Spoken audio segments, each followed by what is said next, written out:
All right, thank you for your patience. We are now live. Okay, thanks. This meeting will now come to order. As a part of the continued efforts to prevent the spread of novel coronavirus, COVID-19, this meeting is being conducted by video teleconference. We welcome those of you joining us via the meeting portal and hope that everyone is staying safe and healthy. I will now read the EPSB mission statement. The Education Professional Standards Board, in full collaboration and cooperation with its education partners, promotes high levels of student achievement by establishing and enforcing rigorous professional standards for preparation, certification, and responsible and ethical behavior of all professional educators in Kentucky. On June 2nd, Governor Beshear appointed 3 new members to the EPSB. Today, we welcome Elizabeth Beth Spradlin, who represents middle school teachers, Daniel Wade Stanfield, who represents school principals, and Sarah Weedman, who represents elementary school teachers. Leah Sharp of the Office of Legal Services will administer the oath to our new members to swear them into the EPSB. Ms. Sharp, thank you for joining us today. Thank you. Members, I will ask for you to raise your right hand, and then I will read the oath in its entirety and then ask you to swear or affirm at the conclusion.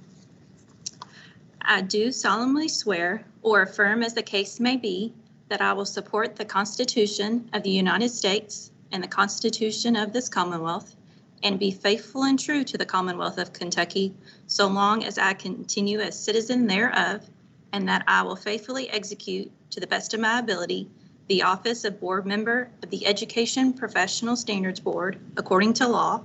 And I do further solemnly swear or affirm that since the adoption of the present Constitution, I, being a citizen of this state, have not fought a duel with deadly weapons within this state, nor out of it, nor have I sent or accepted a challenge to fight a duel with deadly weapons, nor have I acted as second in carrying a challenge, nor aided or assisted any person thus offending, so help me God. Ms. Beth Spradlin? I'm sorry, you're on mute. Sorry, Beth Spradlin, and I agree. Mr. Wade Stanfield? Wade Stanfield, and I affirm. Ms. Sarah Weedman? Sarah Weedman, I affirm. Thank you. At this time, I would like to offer each member the opportunity to introduce themselves. We'll start with Beth Spradlin, then Wade Stanfield, and finally Sarah Weedman. Ms. Spradlin? I'm Beth Spradlin. I have been with the Estill County School System since 1993, and all except 2 years of that have been at the middle school level teaching language arts. And I appreciate the opportunity to be a part of this group. Thank you. Welcome. Mr. Stanfield? Good morning, everyone. My name is Wade Stanfield, and I am here representing school administrators, and I'm excited to be a part of such a great group. And I'm currently an administrator in the Jefferson County Public Schools, and just excited to be a part.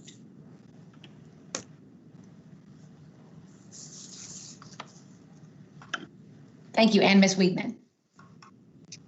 Good morning. I am Sarah Weedman. I am representing elementary school.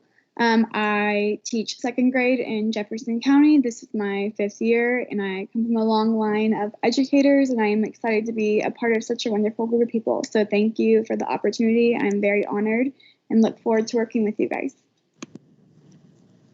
Thank you all, and congratulations, and we welcome you to the board, and we all look forward to working with you. Leah Sharp will also serve as board secretary today. Thank you, Ms. Sharp. Will you please call the roll? John Lyons?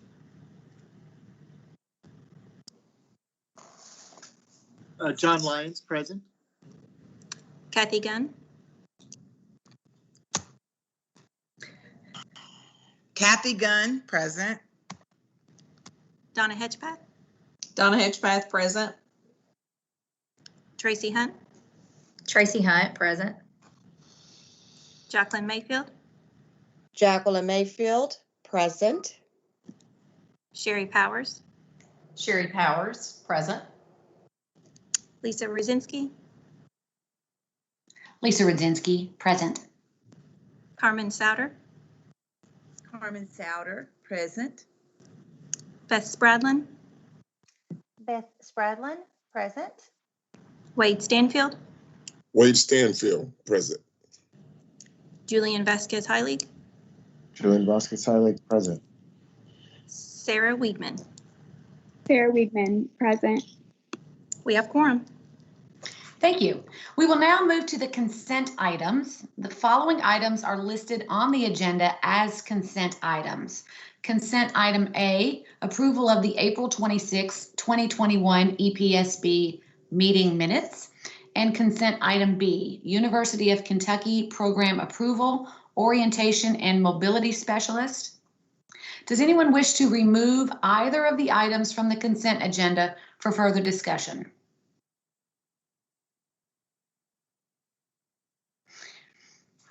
Having received no requests to remove items from the consent agenda, do I have a motion to approve consent items A and B? Donna Hedgepath, so move. Dr. Hedgepath with the motion. Is there a second? Tracy Jacqueline. Hunt, second. Tracy Hunt with the second. The motion before the board is to approve consent items A and B. As this meeting is being conducted via video teleconference, we will have a roll call vote for each vote. Ms. Sharp will call the roll. I would like to remind each board member to please state their name, pause for a moment, and then state their vote. Ms. Sharp, please call the roll. Kathy Gunn, Kathy Gunn, I approve. Donna Hedgepath, Donna Hedgepath, approve. Tracy Hunt, Tracy Hunt, approve. John Lyons, John Lyons, approve. Jacqueline Mayfield, Jacqueline Mayfield, approve. Sherry Powers, Sherry Powers, approve. Lisa Rosinski, Lisa Rudzinski, approve. Carmen Souter, Carmen Souter, approve. Beth Spradlin, Beth Spradlin, approve. Wade Stanfield, Wade Stanfield, approve. Julian Vasquez Heilig, Julian Vasquez Heilig, approve. Sarah Weedman. Sarah Weedman, approve. Voting is complete. And the motion passes. Today, Commissioner of Education and Chief Learner, Dr. Jason Glass, join us as Executive Secretary to the EPSB. I will now recognize Commissioner Glass to provide his report. Welcome back, Dr. Glass. Thank you, Chair Rudzinski. Good morning, everyone. It's great to see all of you. I know you've got a very full agenda, so I'll do my best to keep my update very brief. Here at the Kentucky Department of Education, we are transitioning back to in-person services. In fact, today coming in, there were more cars in the parking lot than I've seen in my entire tenure at KWEB, so people are coming back in. We did hear from our employees that they really valued the option or flexibility of the telecommuting, so we're extending that to our employees as an option and allowing them to determine if they'd like to telecommute or work here or if in some blended environment, and then leaving it to our different associate commissioners and division directors to work with their staff members on what that looks like. In particular to the OELE staff that supports EPSB, you'll get to meet your new associate commissioner, Byron Darnell, in just a moment. But there are some of our offices that have an in-person presence, so there are services that we need to deliver in person in case someone walks in the building. And so we're leaving it up to really each of our offices to determine how they'll staff that and how they can schedule people to again, balance that need for some in-person services and the flexibility that our employees said that they wanted. But things are slowly returning to normal here at KDE and with OELE. Another quick update is that we're working on the dispersal of our American Rescue Plan funds. This was a large infusion of federal dollars that was a COVID relief fund from Washington.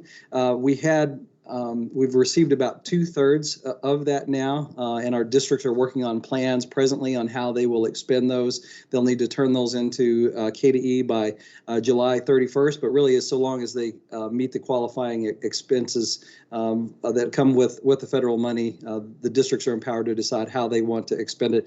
We also have about $200 million of that's the state set aside, so it's a portion of that money that the state agency can direct and approve.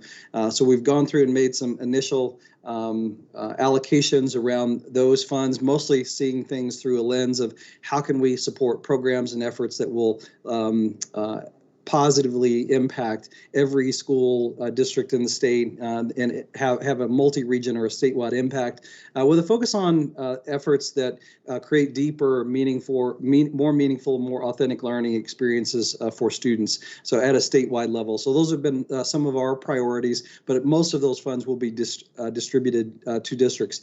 We are planning on reserving about $50 million of that state set aside for an RFP process. We've received numerous letters of interest or emails or phone calls from all sorts of entities that would like to have a shot at winning some of these state set aside dollars. And so we think the best way to be fair to that is to establish some priorities. And a couple of those I just mentioned, statewide or multi-region impact that they support.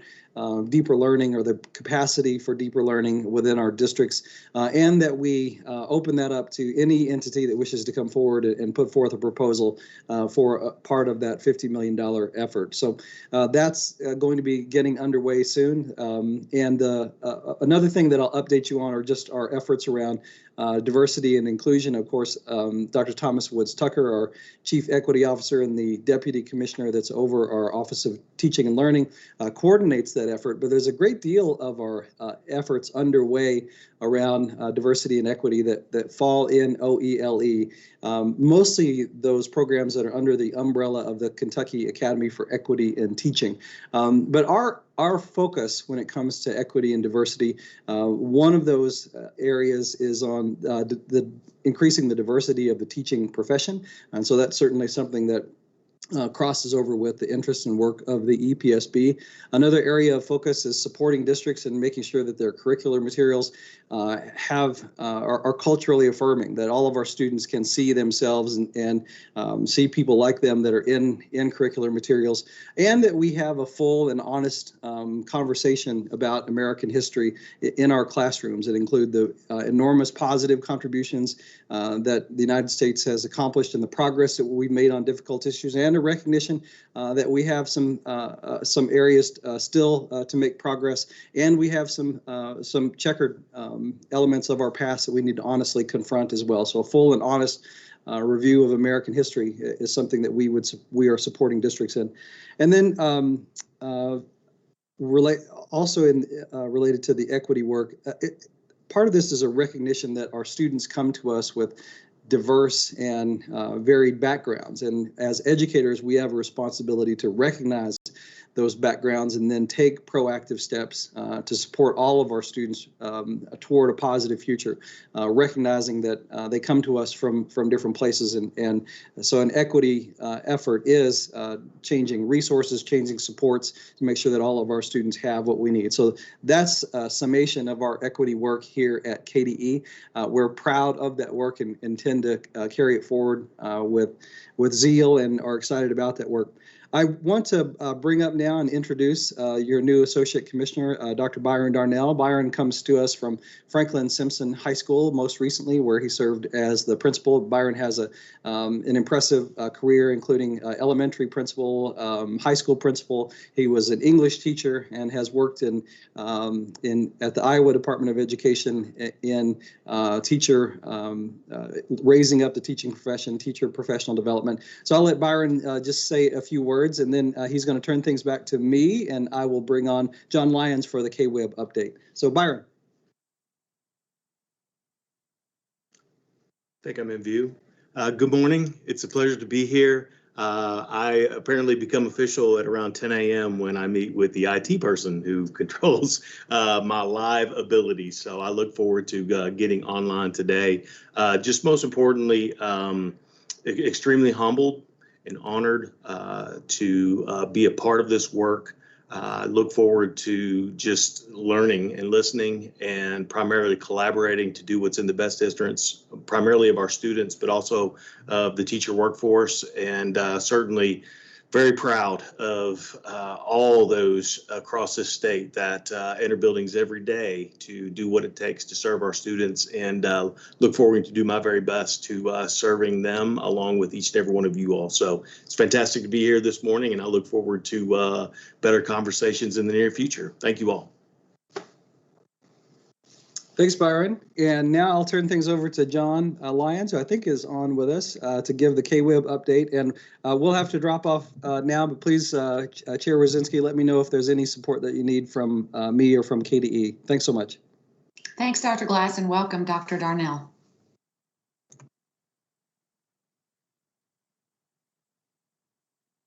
Hi, good morning. This is John Lyons. I'm the Executive Director with the Kentucky Workforce Innovation Board. The biggest update I'd like to bring to you from the KWEB is the work that we're doing with our Education Attainment and Employer Engagement Committees with KWEB. The biggest way that has been impacted was through one of our subcommittees that was being headed by Kylie Whitaker through the Career Technical Education Department at KDE, where we actually look to add more certificates of value, more ways for schools to be able to offer pathways to students without having to wait for that full year turnaround. We had just voted and had that upheld to be able to continue to add new pathways without removing pathways. We wanted to be sure that schools had as much flexibility as possible in being able to offer certificate opportunities for students without having to wait, because we all know how slowly education can change sometimes. There's still going to be at least a minimum two-year time period before any pathway can be removed from that list. But we wanted to be able, knowing how quickly things are evolving in today's world, especially when it comes to CTE, you want to be able to add those in 3-month increments. So you'll be able to add any of those type of pathways going forward, through your local boards or through directly through KWEB now. So that's been very huge for us, in saying KWEB's wanting to continue to be responsive to our needs and being able to attach the education community with what workforce needs. And we want to encourage anyone to please be sure to reach out to us if there's any way that we can continue to promote those pathways, especially in those 5 sectors of greatest need for our state. And thank you so much for working with the Professional Standards Board with the work that we're doing. Thank you all so much. Thank you very much, Mr. Lyons. I'd like to remind members that Dr. Ellis is unable to join us today to give us the update from the Council on Post-Secondary Education, but she provided a written update that was sent in some materials for you to review as well. Since our last EPSB meeting, Rob Akers and Allison Bell have officially retired. Ms. Bell spent 22 years carrying out the work of the EPSB in the area of education preparation with a focus on accreditation and program approval. Mr. Akers was first appointed to the EPSB as a principal representative and served as chair of the board before becoming the first associate commissioner of the Office of Education, Licensure, and Effectiveness. I would like to take this opportunity to thank Ms. Bell and Mr. Akers on behalf of the board for their dedication and service to the important work of the board. They will also be receiving a plaque in honor of their service to the EPSB, and we wish them well in the future. I also have one appointment to make to the Accreditation Audit Committee. This committee reviews the accreditation materials for the education preparation providers and prepares a recommendation for the EPSB with respect to the accreditation of the institution, as well as the approval of individual programs. Danny Bradley is reappointed as the layperson representative for the committee. Thank you, Ms. Bradley, for your willingness to serve. So I'd like to now give you an update of the Code of Ethics Review Committee. We met on June 4th, 2021 to discuss the Professional Code of Ethics for Kentucky Certified School Personnel and the Model Code of Ethics for Educators. Staff presented on the past work of the committee and the results of a survey conducted in 2019 and what other states were doing with the MCEE. The committee discussed a number of ideas on how to incorporate the MCEE into the profession, but no recommendations were finalized. The committee plans to meet again in the fall to go over the documents in more detail and create a plan for implementation. We'll move on to information items. Today we have one information item. This item is presented to the board for review and discussion only and is presented by Margaret Hawkinsmith. Ms. Hawkinsmith, welcome. Good morning. The current EPSB recognized national accreditor for teacher preparation in Kentucky is KWEB, the Council for the Accreditation of Educator Preparation. KWEB standards for initial and advanced teacher preparation programs are the accreditation standards used by Kentucky EPPs for joint national and state accreditation and for those EPPs that seek state-only accreditation. The governing board of KWEB has recently revised their 2013 initial teacher preparation and 2016 advanced preparation standards. And the president of KWEB, Dr. Christopher Cook, will now present a summary of those revisions. Also present is KWEB Vice President for Communications and Government Affairs, Matt Vanover. I will now turn it over to Dr. Cook. Thank you very much, and good morning to everyone on the board, and thanks for the opportunity to talk a little bit about KWEB and present on our revision of the standards. As Matt's bringing up the presentation, I'll let you know that the KWEB standards were slated to be reviewed every 7 years, and we did make that review on time, even during the year of the pandemic.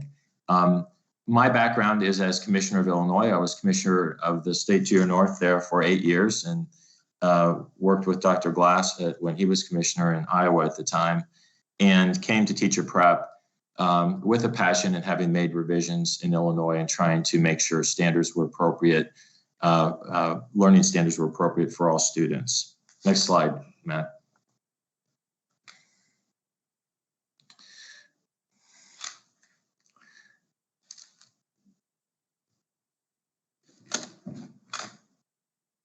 Matt, are you there?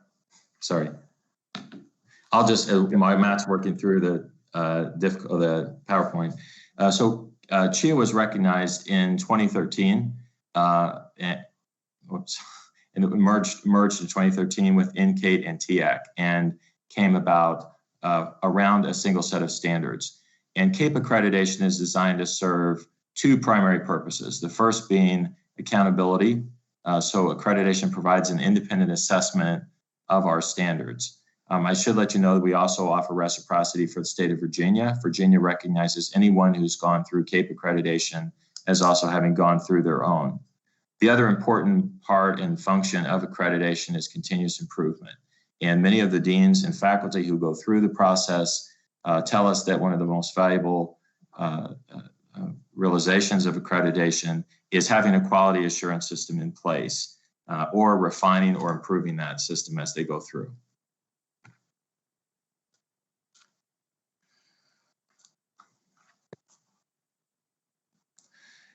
I'm going to go ahead and just take you through it. Matt, you can catch up with the slides. So we went about the revision of the standards, as I mentioned, on schedule. The board has both a research committee and an equity diversity committee.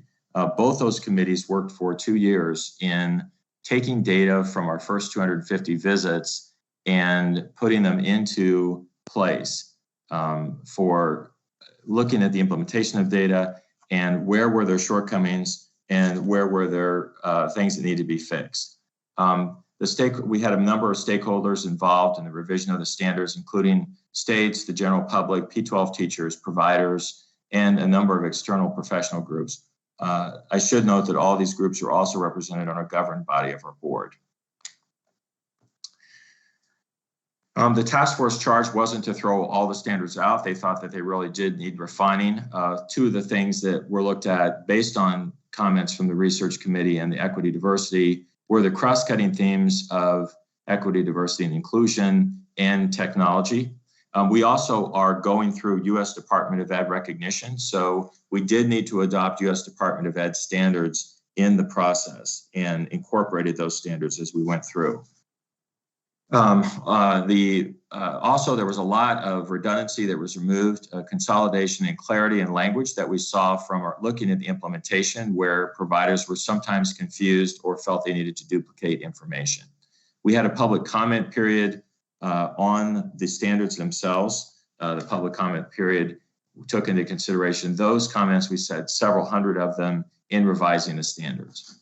50,000-foot view of these standards are much as before. The standard one was content and pedagogical knowledge. There was duplication in that standard, so there are fewer components. Also, clinical experience is the second standard. There was very little tweaking to clinical experience. Standard 3 that dealt with recruitment.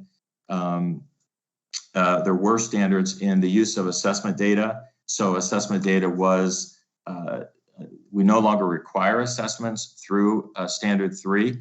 Certainly can be used as part of the data and evidence that is presented, but it's not a necessary, no one has to take a test to do it. Program impact had some more flexibility built into it. We saw that a lot of providers working in states where data systems were not in place struggled with that standard. And of course, standard 5, quality assurance and continuous improvement, remain mainly the same. Standards 6 and 7 have to deal entirely with U.S. Department of Ed requirements. Any provider that's going through that's regionally accredited and who fills out a parity table within our standards won't have a heavy lift with that. It'll pretty much be done for them as they go through. But these are things that we're doing that we need to put in place as we're seeking U.S. Department of Ed recognition. CAPE, of course, has been recognized by the Council for Higher Ed Accreditation since our formation in 2013. I mentioned the cross-cutting themes that are now in the components themselves. It was fortunate that when so many schools were going to use virtual technology, that technology was on review for this year. So most folks going through now will be using state or national recognized technology standards. And also the clinical practices are incorporating experiences with virtual or hybrid classes. So that was very timely given what we've lived through the last year. Diversity, equity, inclusion will manifest themselves in a number of the standards with disaggregation of data by race required in a number of places, and really overall more teeth in the standards themselves for findings within diversity, equity, and inclusion.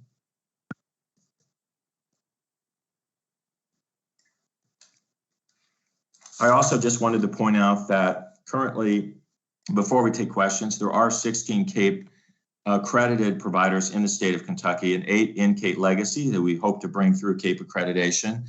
Also, our highest award of recognition was given to 2 Kentucky institutions, Bellarmine and North Kentucky. And I wanted to also point out 1/3 of our providers are minority serving institutions and 1/3 are small. We accredit any type of institution, great diversity in the types of institutions that we have. We also have a number of volunteers from the state of Kentucky who go through national training from us. All of our volunteers, I should add, have gone through implicit bias training for the last 2 years. I'll pause there and see if there's any specific questions. Apologize for the technical problems there with the presentation.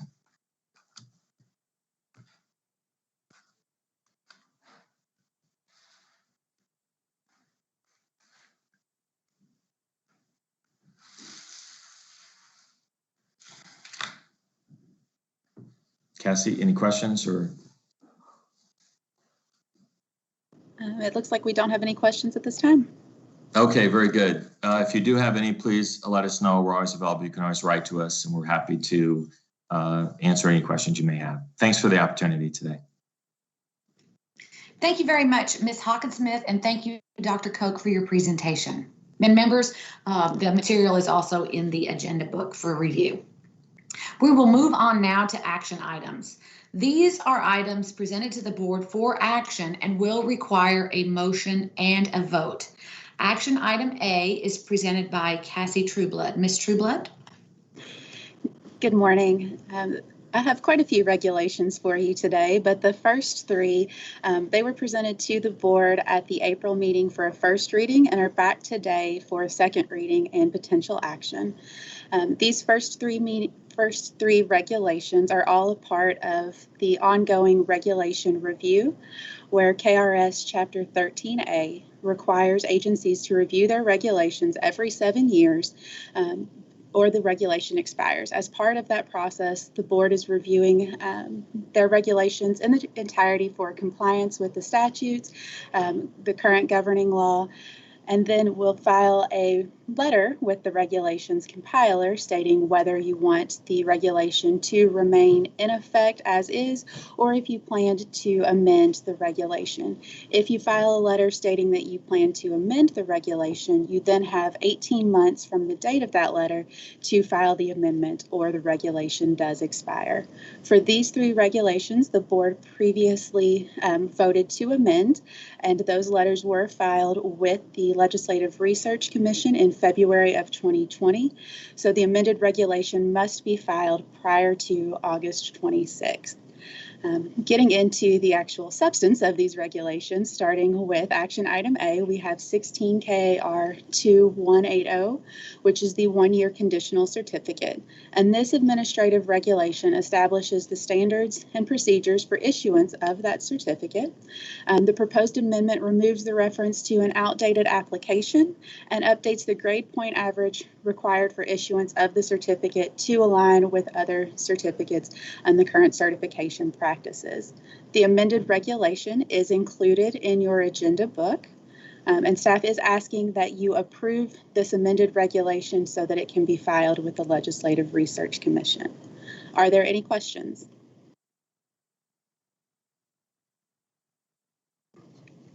Thank you, Ms. Trueblood. I will need a motion on action item A. Chair Rosinski, I would like to offer a motion.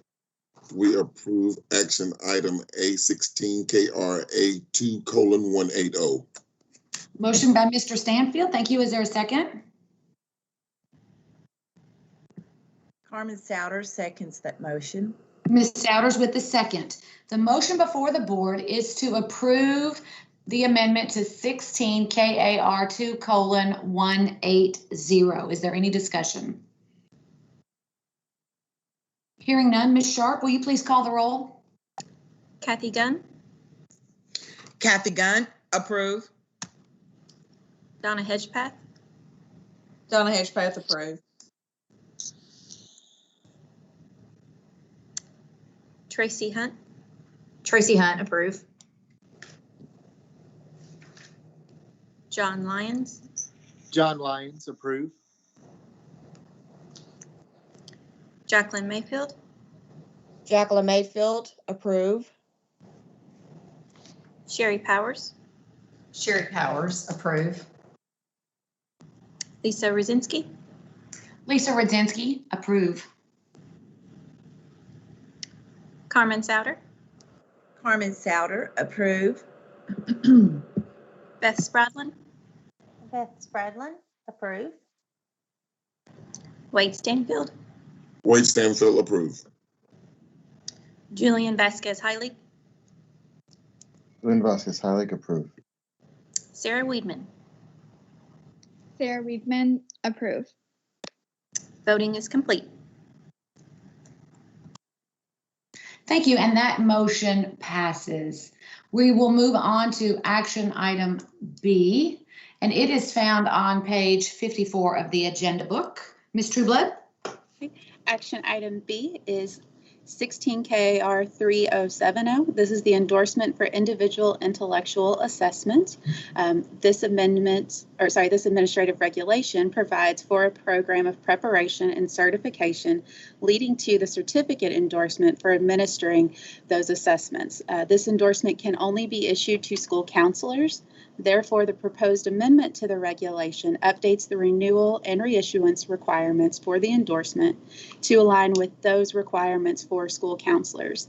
The amended regulation is also included in your agenda book, and we are again asking the board to approve this amended regulation for filing with the LRC. Are there any questions?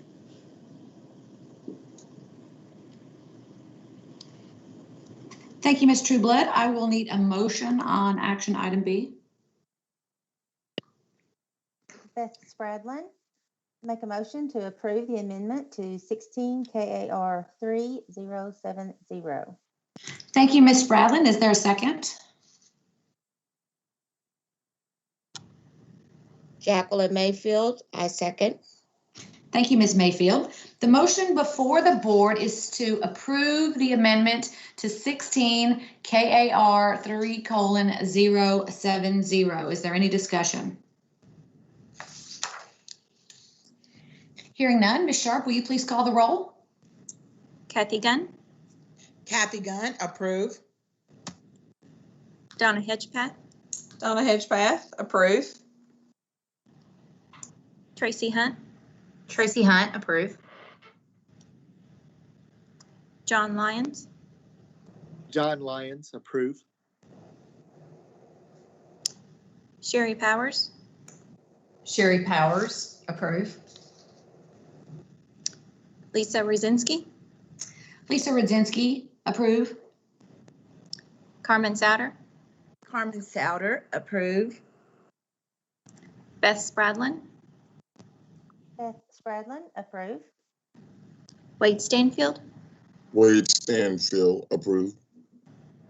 Julian Vasquez Heilig, Julian Vasquez Heilig, approve. Sarah Weedman. Sarah Weedman, approve. Voting is complete. And the motion passes. Thank you. We will move on to action item C, also presented by Ms. Trueblood on page 59 of your agenda book. Ms. Trueblood. Action item C is 16 KAR 4050, which is the dating of certification. This administrative regulation establishes the effective and expiration dates for certificates. The proposed amendment adds a section to address the dating of the one-year provisional and probationary certificates. These certificates are only valid for 1 calendar year and therefore require different procedures than the other certificates. Specifically, if a one-year provisional or probationary certificate is issued after the start of the spring semester, it will expire on December 31st of the year it is issued. The amendment also removes the reference to the Office of Teacher Education and Certification, which is no longer an operational office.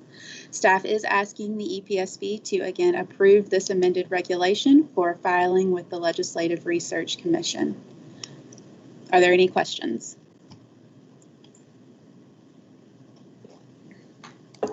Thank you. Is there a motion on action item C?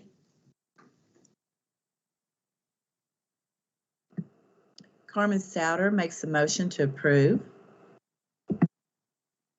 Ms. Souter, is your motion to approve the amendment to 16 KAR 4:050?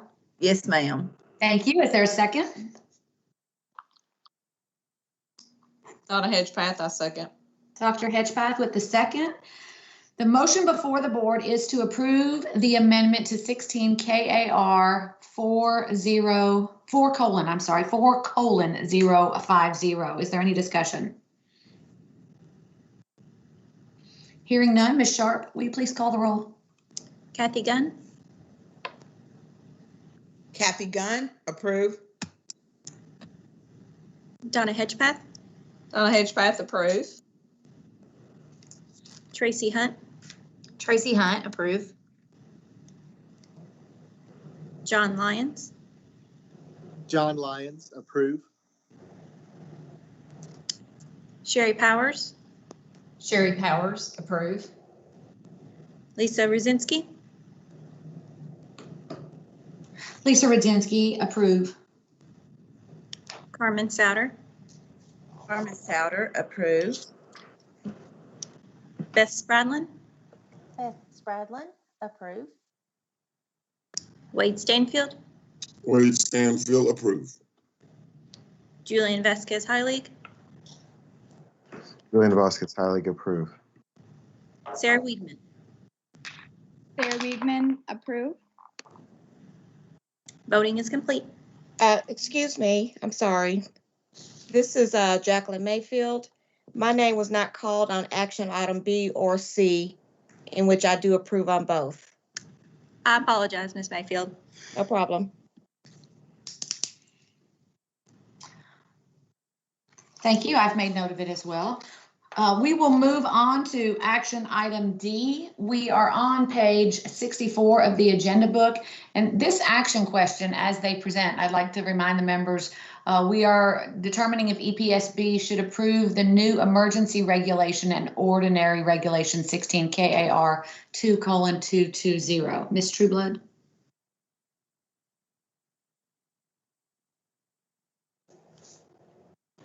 Sorry about that, could not get unmuted there. Yes, these two regulations are separate from the first three. These next two items are new emergency regulations that are being promulgated in response to legislation that was passed during the 2021 legislative session. That legislation goes into effect June 29th. And therefore, an emergency regulation is necessary to ensure that the regulation will be effective. When you file a regulation through the ordinary process, there is a period where it is published and open for comment, then a hearing, and there's actually multiple months involved prior to it going into effect. With the new legislation, that ordinary process would not be sufficient because it would not allow the regulation to be in effect at the same time as the legislation. Therefore, we are utilizing the emergency regulation process as well that allows the board to file an emergency regulation if you meet certain criteria, which in this case we are filing under the need to meet an imminent deadline as imposed by state statute, which is going to be June 29th. And when you file the emergency regulation, it is effective on the date of filing. It will also be accompanied by the ordinary administrative regulation, which will still go through the same process and will be identical to the emergency. But starting with action item D, which is 16 KAR 2:220, which is the emeritus certificate. House Bill 163 from the last session did create an emeritus certificate, which is a 10-year certificate for retired educators. Specifically, the bill provides that the EPSB shall issue a 10-year certificate to an applicant who has retired or will retire not more than 1 year prior to the expiration date of their current certificate, has met the requirements to receive an emeritus certificate as set forth in your administrative regulations, and completed the required application unless the provisions of KRS 161-120 apply.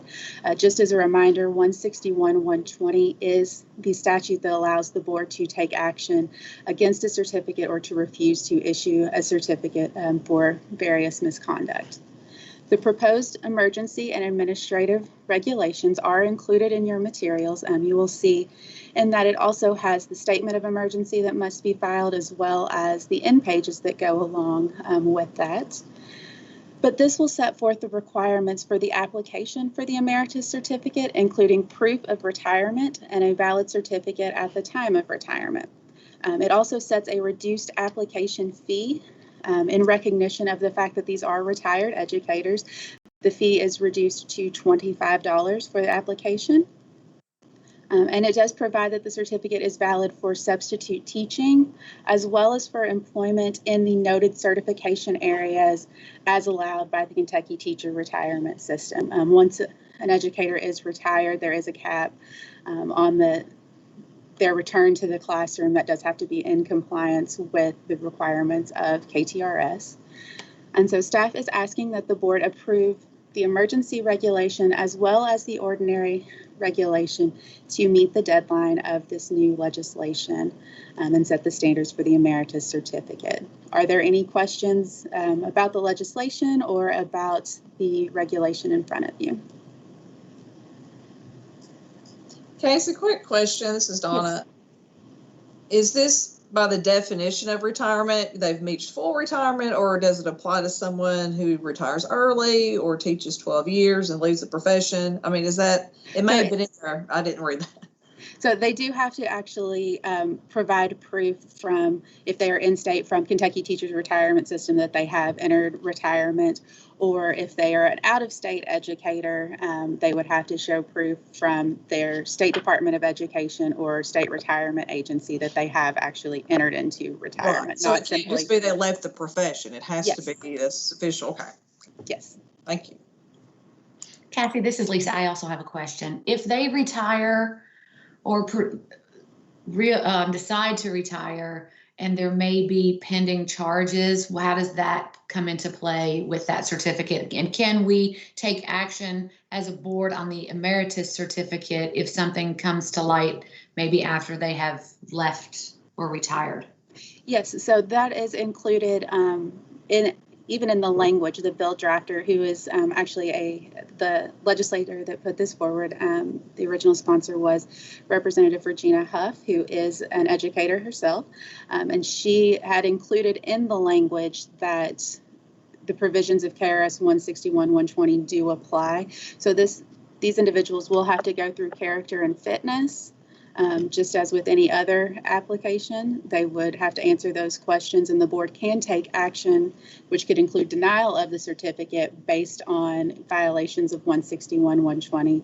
But then once the certificate is issued, they also have the ability, or you have the ability to take action against that certificate, including suspension, revocation, whatever the case may be, based on those violations as well. Thank you. Are there any other questions?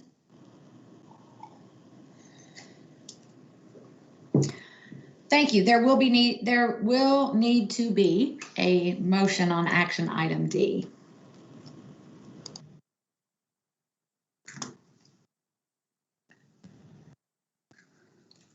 Jacqueline Mayfield, I make a motion to approve action item D, 16 KR 2:220-220E.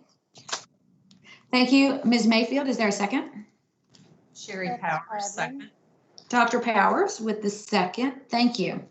The motion before the board is to approve the emergency and ordinary administrative regulation 16 KAR 2:220.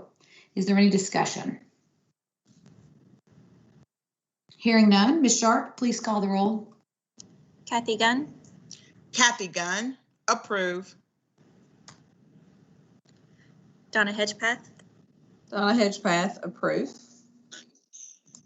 Tracy Hunt, Tracy Hunt, approve. John Lyons, John Lyons, approve. Jacqueline Mayfield, Jacqueline Mayfield, approve. Sherry Powers, Sherry Powers, approve. Lisa Rosinski, Lisa Rosinski, approve. Carmen Souter, Carmen Souter, approve. Beth Spradlin, Beth Spradlin, approve. Wade Stanfield, Wade Stanfield, approve. Julian Vasquez Heilig, Julian Vasquez Heilig, approve. Sarah Weedman. Sarah Weedman, approve. Voting is complete. Thank you, and the motion on action item D passes. Next, we'll move on to action E.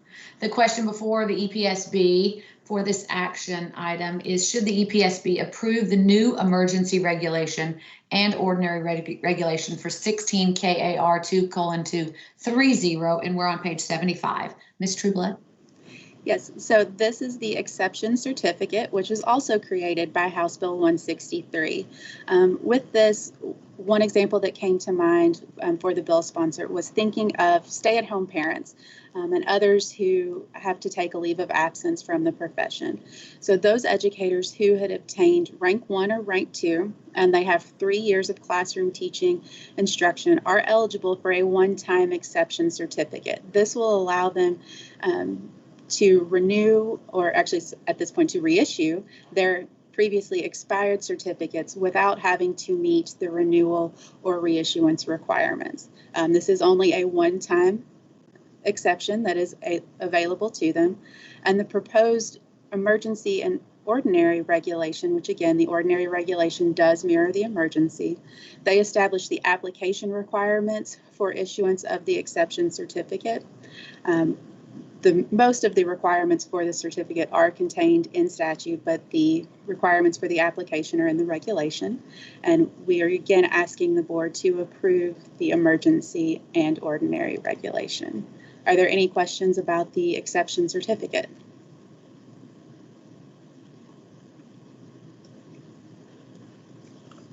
Thank you. I will need a motion on action item E.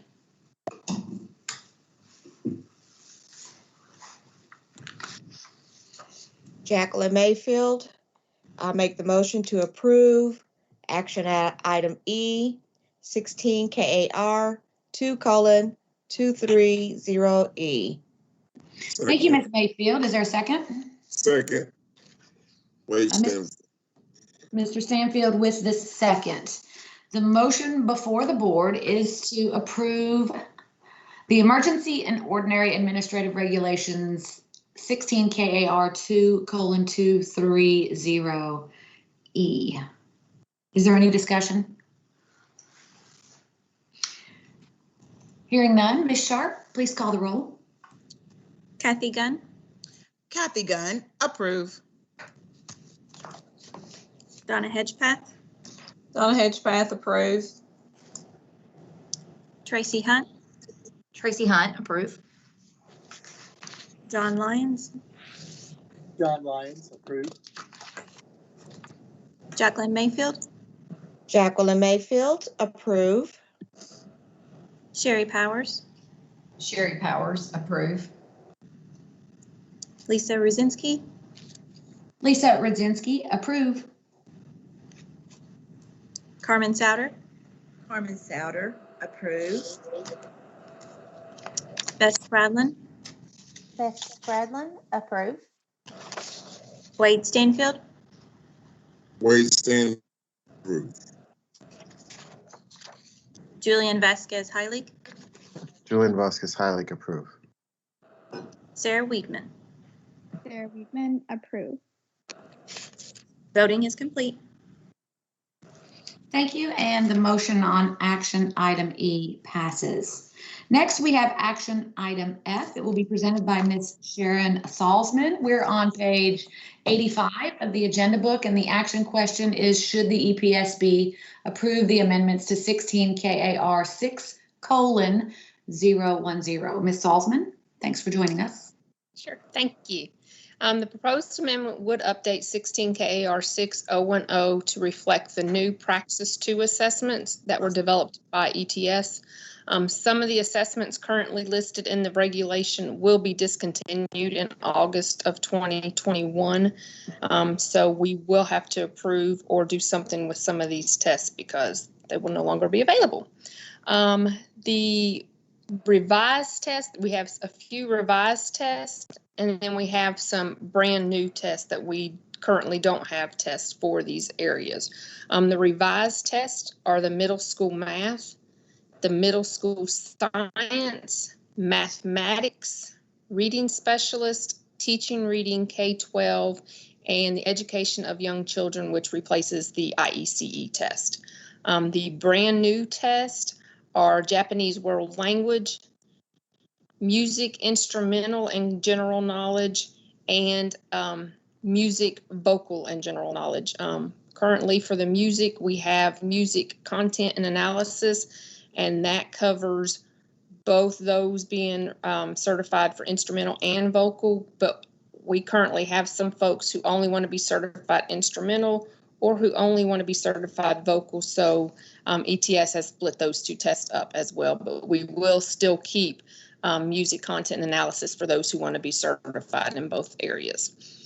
We do ask that if the EPSB approves this amendment, that you also consider allowing the new test and cut scores to meet the requirements of 16 KAR 6010 immediately while the regulation completes the legislative process, and that's because some of these tests do expire in August. And we ask that you approve these new tests. Are there any questions? Do we have to take separate action on making the secondary issue that you pointed out to accept those tests while this routes through the process, or is it all incorporated in our action item? You can take one motion on that saying that you approve it and allow, I believe that's in the draft motion language as well, if you would like to approve the amendments to 16 KAR 6010 and allow the new test to take effect immediately. Awesome. Thank you so much. Are there any questions? Is there a motion? Beth Spradlin. I will make a motion to approve the amendment to 16 KAR 6010 to allow the new test to be used for certification. Thank you, Ms. Spradlin. Is there a second?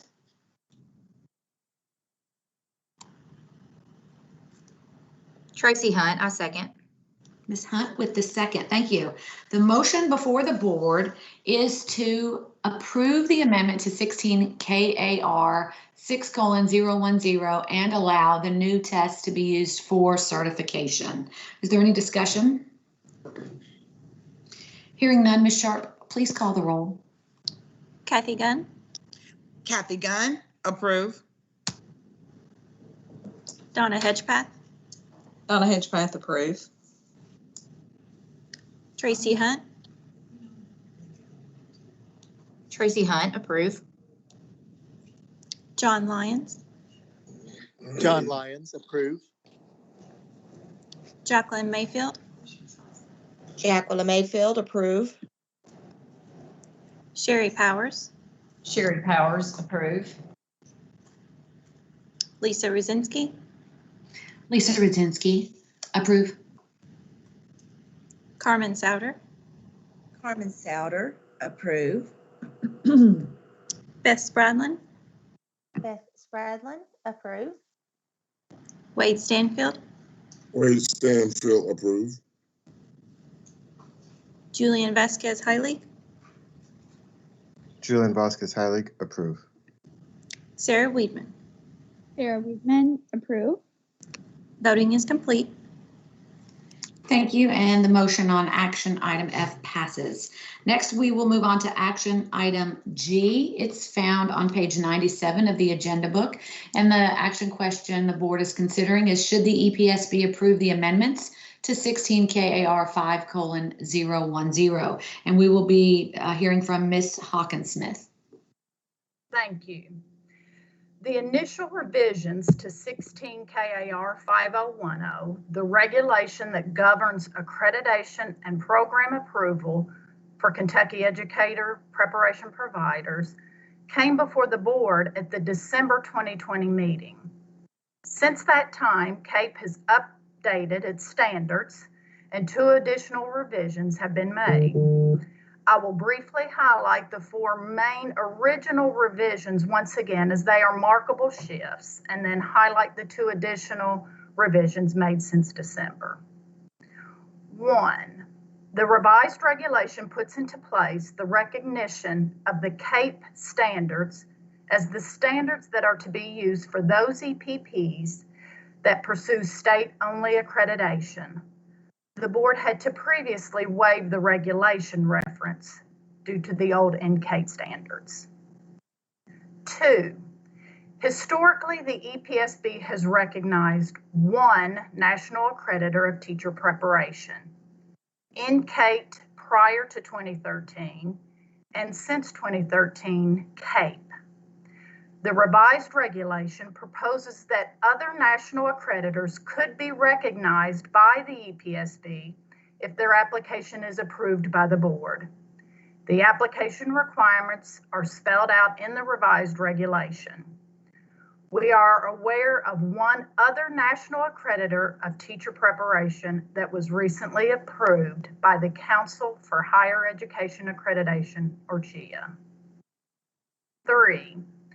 Also historically, EPPs in Kentucky have had the choice of pursuing either joint national and state accreditation, meaning it is a joint review made up of national and state reviewers, or they could choose a state-only accreditation review based on these same standards and made up of state reviewers only.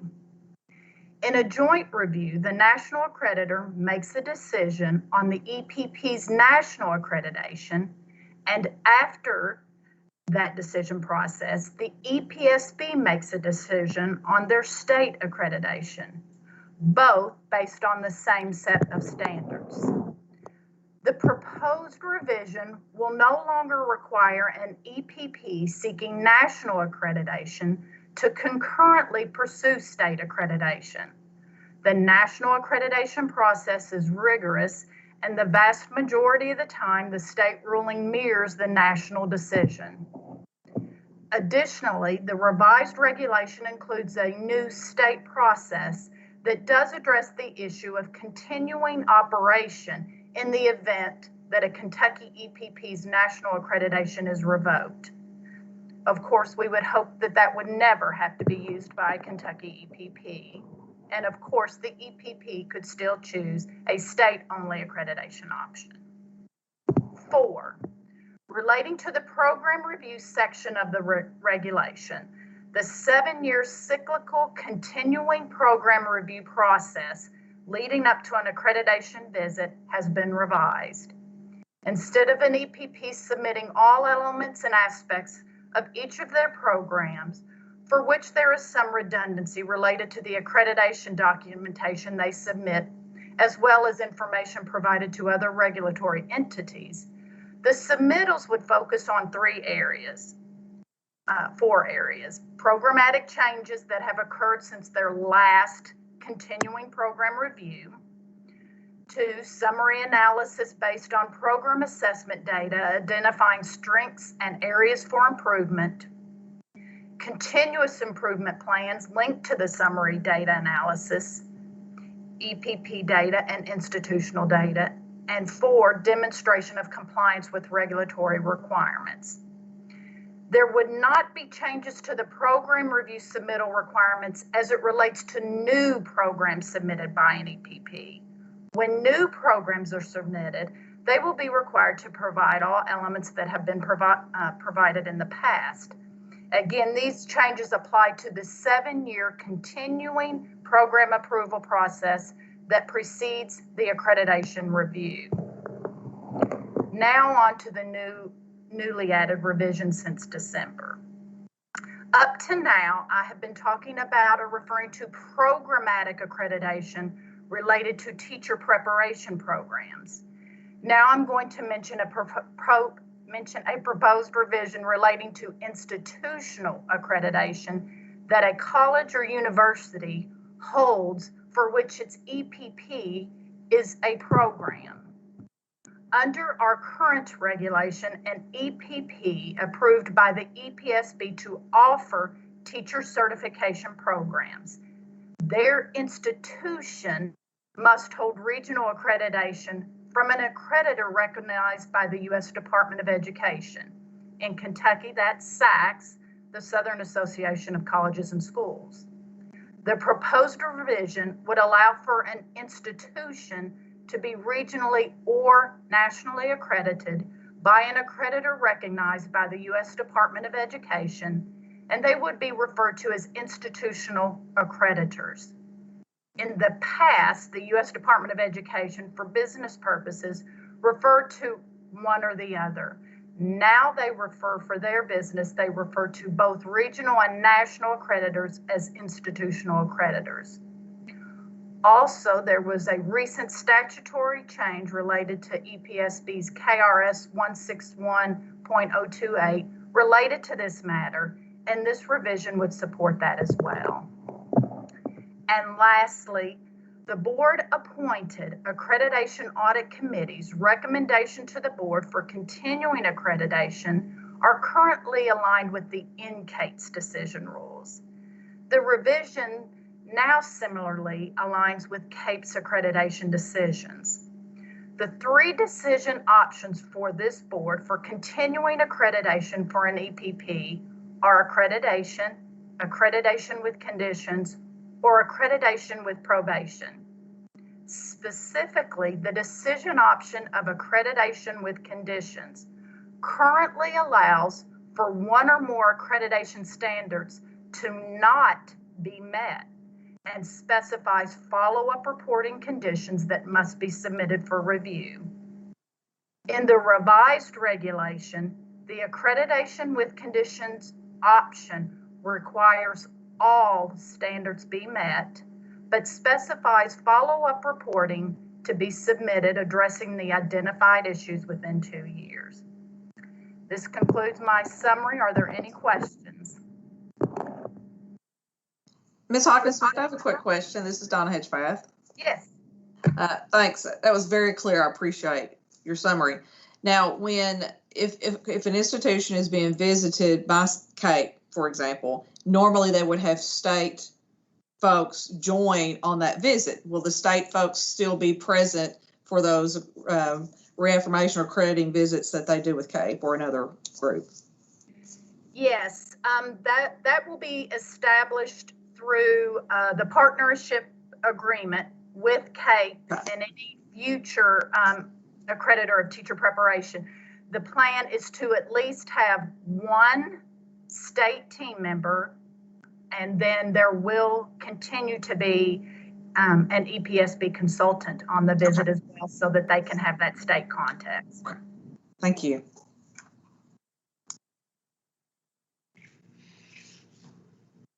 Thank you. Hearing no other questions, is there a motion on action item G?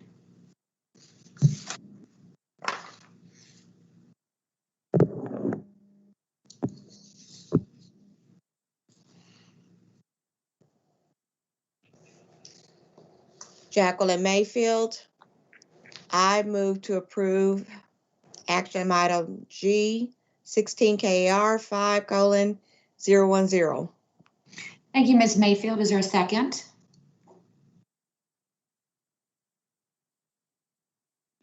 This is John Lyons, and I second. Mr. Lyons with the second. Thank you. The motion before the board is to approve the amendment to 16 KAR 5:010. Is there any discussion? Hearing none, Ms. Sharp, please call the roll. Kathy Gunn, Kathy Gunn, approve. Donna Hedgepath, Donna Hedgepath, approve. Tracy Hunt, Tracy Hunt, approve. John Lyons, John Lyons, approve. Jacqueline Mayfield, Jacqueline Mayfield, approve. Sherry Powers, Sherry Powers, approve. Lisa Ruzinski, Lisa Rudzinski, approve. Carmen Souter, Carmen Souter, approve. Beth Spradlin, Beth Spradlin, approve. Wade Stanfield, Wade Stanfield, approve.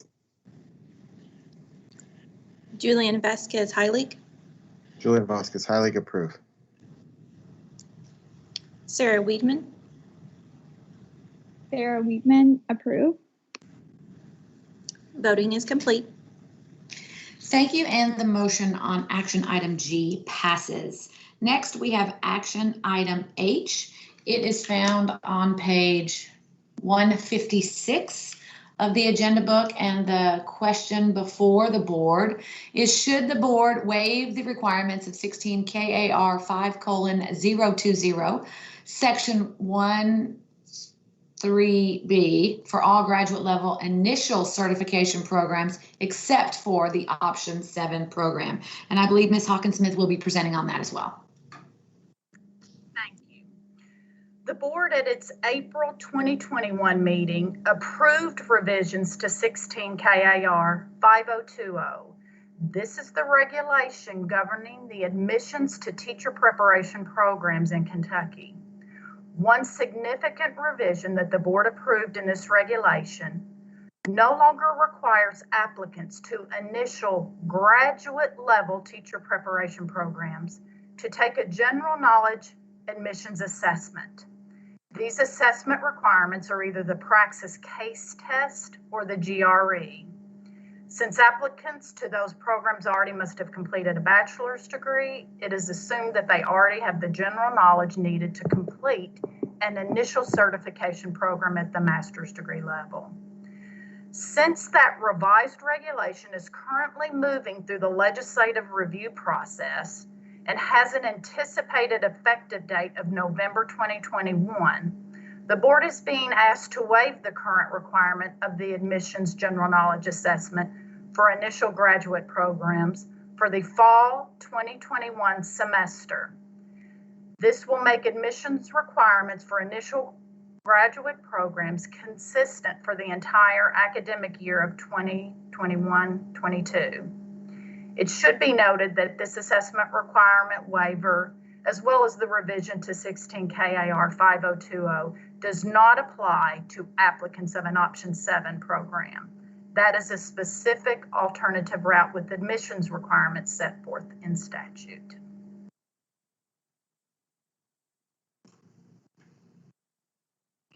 Thank you. I will need a motion. Are there any questions? Hearing none, I will need a motion on action item H.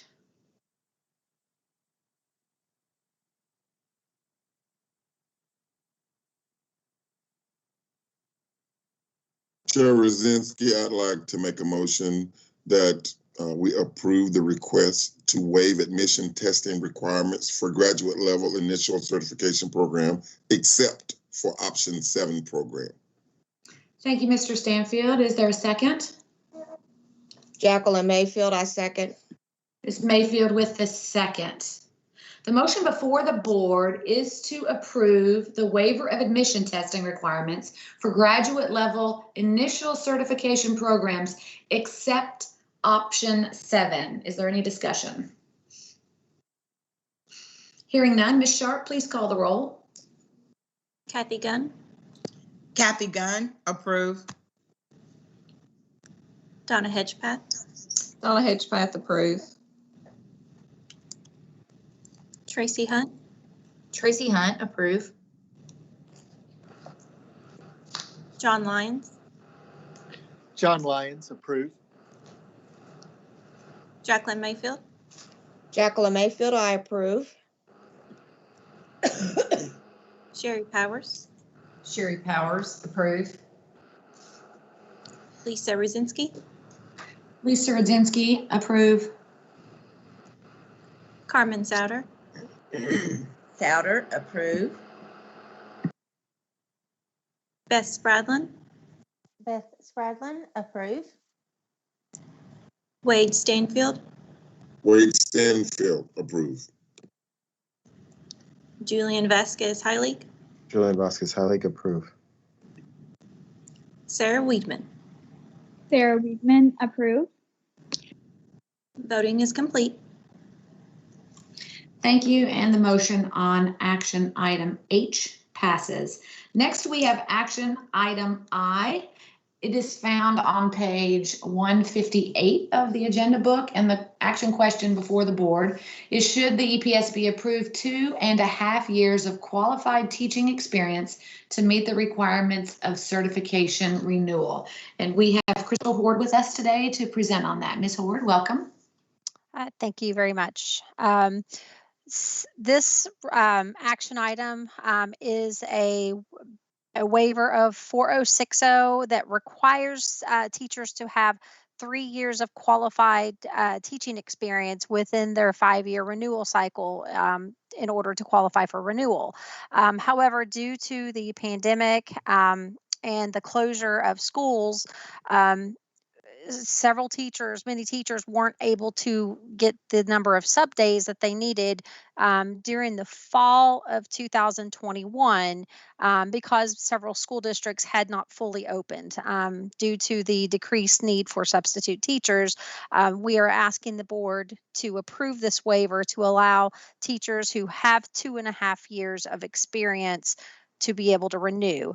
This is a continuation of a waiver that was approved for the 2021 or for the 1920 school year for teachers who had certificates expiring June 30, 2020 because they were unable to get the sub days necessary in spring of 2020. So if there's any questions, I'm happy to help.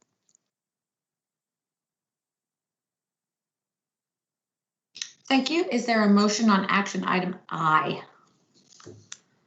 Sherry Powers, I move to approve action item I, request to approve 2.5 years of qualified teaching experience to meet the requirements for certification renewal.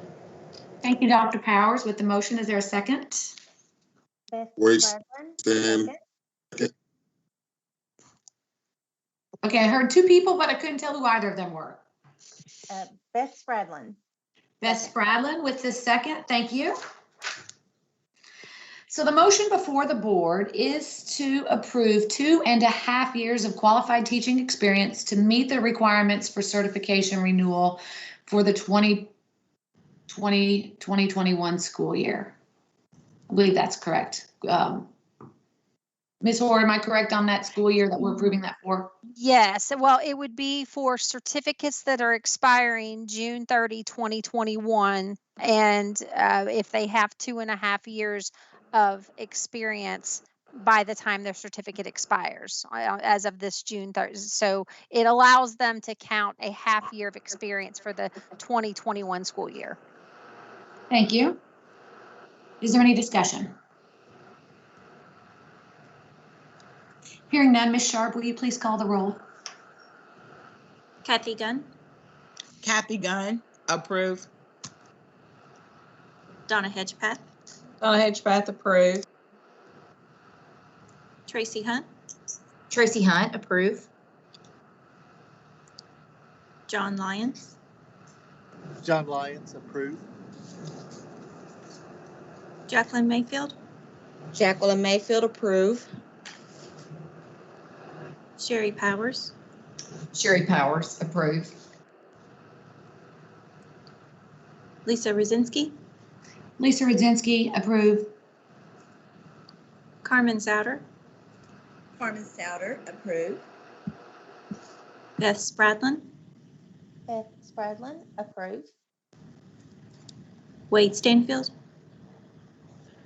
Wade Stanfield, approve.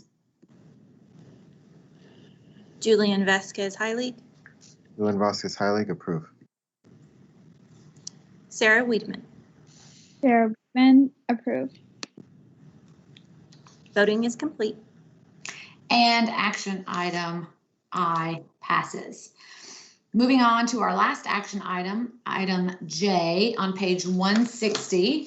And the action question before the board is, should the EPSB waive the requirements of 16 KAR 2:120 sections 2(3), B, and C to allow second issuance of emergency certification for the 2021-2022 school year? And I believe we have Ms. Ward presenting on that as well. Yes, thank you. So once again, this is a continuation waiver request due to the COVID pandemic and the school closures that resulted in staffing issues that districts have faced. During the 2021 school year, the board approved a similar waiver to allow districts to request emergency certification for individuals who had previously held an emergency certificate if they didn't qualify under the two qualifications that are in 2120. We are asking the board again for the 21-22 school year to approve district's ability to request a second emergency, again, for staffing concerns for the upcoming school year.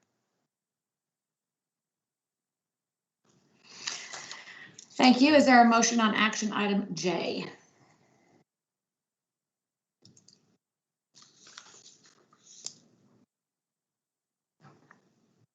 I'll make a motion to approve the request to approve the second issuance of emergency certification for the 21-22 school year. Dr. Hedgepath, thank you. Is there a second? Sherry Powers, second. Dr. Powers with the second. Thank you. The motion before the board is to approve the second issuance of emergency certification for the 2021-2022 school year. Is there any discussion? Hearing none, Ms. Sharp, please call the roll. Kathy Gunn, Kathy Gunn, approve. Donna Hedgepath, Donna Hedgepath, approve. Tracy Hunt, Tracy Hunt, approve. John Lyons, John Lyons, approve. Jacqueline Mayfield, Jacqueline Mayfield, approve. Sherry Powers, Sherry Powers, approve. Lisa Rositsky, Lisa Rudzinski, yes. Carmen Souter, Carmen Souter, approve. Beth Spradlin, Beth Spradlin, approve. Wade Stanfield, Wade Stanfield, approve. Julian Vasquez Hiley, Julian Vasquez Heilig, abstain. Sarah Weedman. Sarah Weedman, approve. Voting is complete. Thank you, and the motion on action item J passes. Next, we will move on to waivers.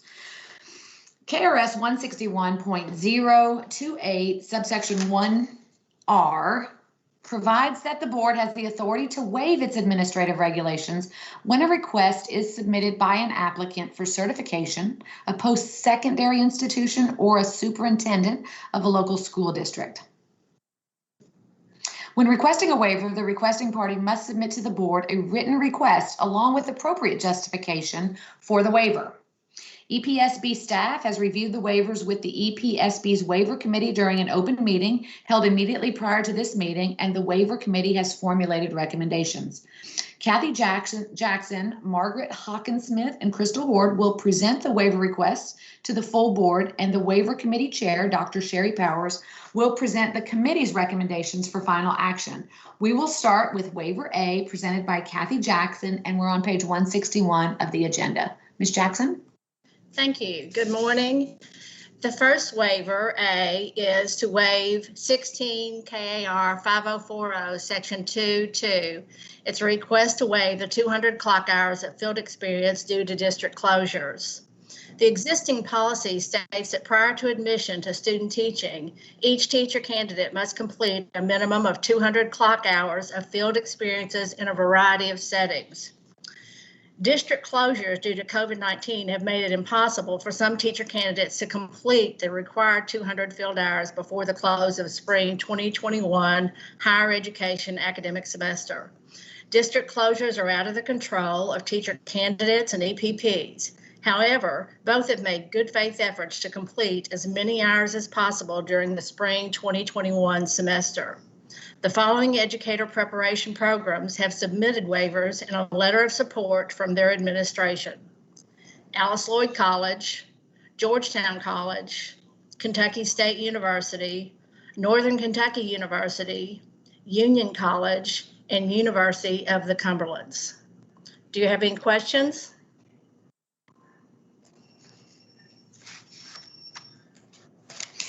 Thank you. Dr. Powers, what is the recommendation of the waiver committee? The waiver committee met this morning to review the waiver requests and supporting documentation. The committee found exceptional circumstances justifying the waivers. Therefore, the committee recommends that the board approve the waiver requests. Thank you. This item is on the agenda for action, and I will need a motion.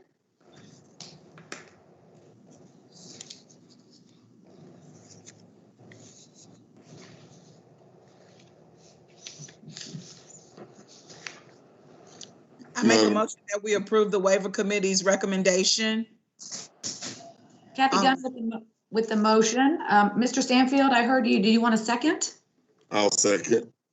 Mr. Stanfield with the second. The motion before the board is to approve waiver A. Is there any discussion? Hearing none, Ms. Sharp, please call the roll. Kathy Gunn, Approve. Donna Hedgepath, Donna Hedgepath, approve. Tracy Hunt, Tracy Hunt, approve.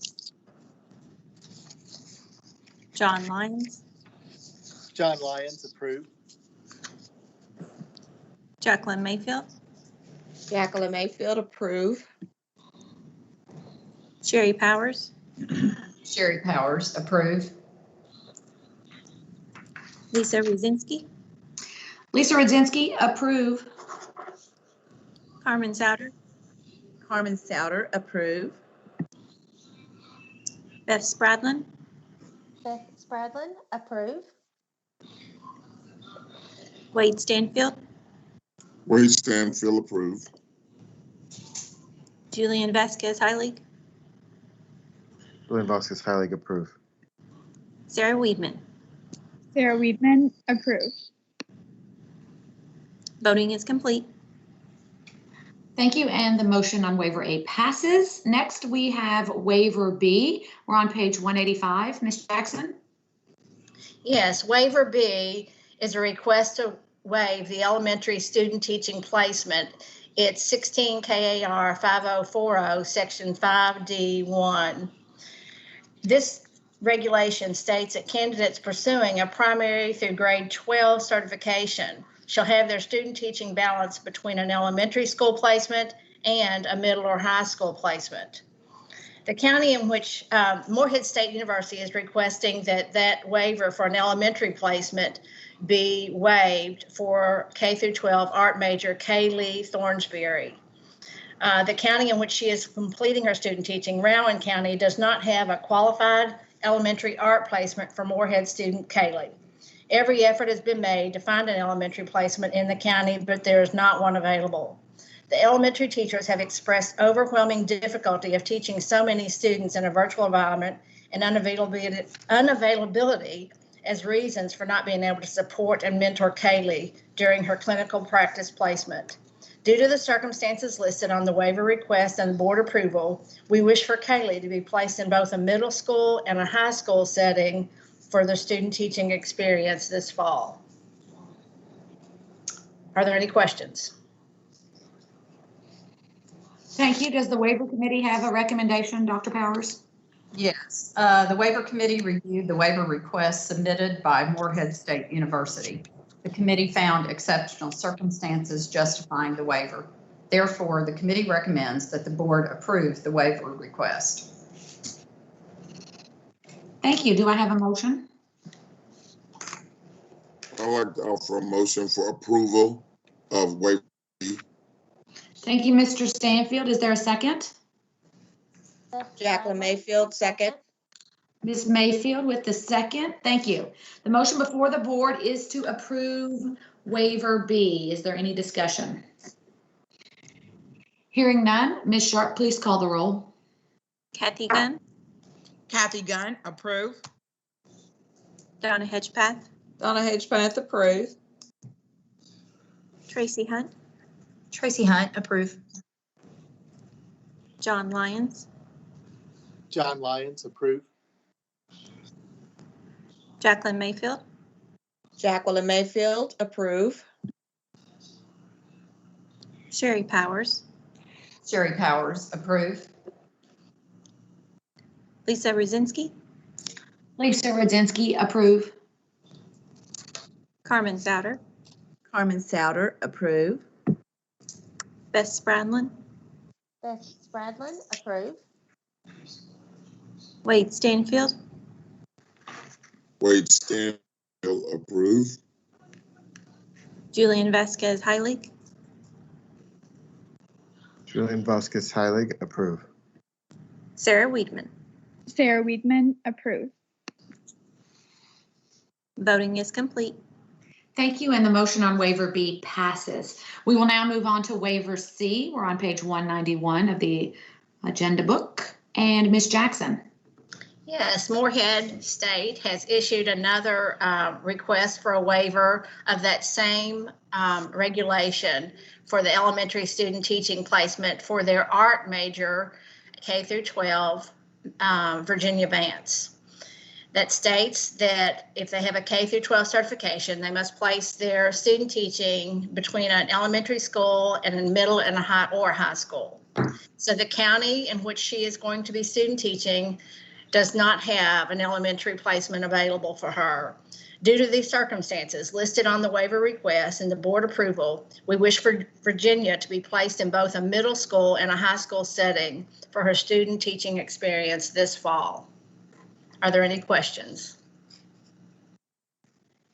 Thank you, Dr. Powers. Does the waiver committee have a recommendation? Yes, the waiver committee reviewed the waiver request submitted by Morehead State University. The committee found exceptional circumstances justifying the waiver. Therefore, the committee recommends that the board approve the waiver request. Thank you. Is there a motion? Carmen Souter makes a motion to approve waiver C. Ms. Souter, thank you. Is there a second? Jacqueline Mayfield, I second. Ms. Mayfield with the second. Thank you. The motion before the board is to approve waiver request C. Is there any discussion? Hearing none, Ms. Sharp, please call the roll. Kathy Gunn, Kathy Gunn, approve. Donna Hedgepath, Donna Hedgepath, approve. Tracy Hunt, Tracy Hunt, approve. John Lyons, John Lyons, approve. Jacqueline Mayfield, Jacqueline Mayfield, I approve. Sherry Powers, Sherry Powers, approve. Lisa Rosinski, Lisa Rosinski, yes, approve. Carmen Souter, Carmen Souter, approve. Beth Spradlin, Beth Spradlin, approve. Wade Stanfield, Wade Stanfield, approve. Julian Vasquez Heilig, Julian Vasquez Heilig, approve. Sarah Weedman. Sarah Weedman, approve. Voting is complete. Thank you, and the motion on waiver C passes. Next, we have waiver D presented by Ms. Hawkinsmith, and we are on page 197. Ms. Hawkinsmith? Western Kentucky University has submitted a waiver of 16 KAR 3090 as it relates to the admission to an educational leadership principal program for Ms. Michelle Klein. One of the admissions requirements outlined in this regulation is the requirement of 3 years of teaching experience. Additionally, one of the requirements for the issuance of a statement of eligibility for school principal is 3 years of full-time teaching experience. Currently, Ms. Klein holds a certificate as a school psychologist, but does not hold a teaching certificate.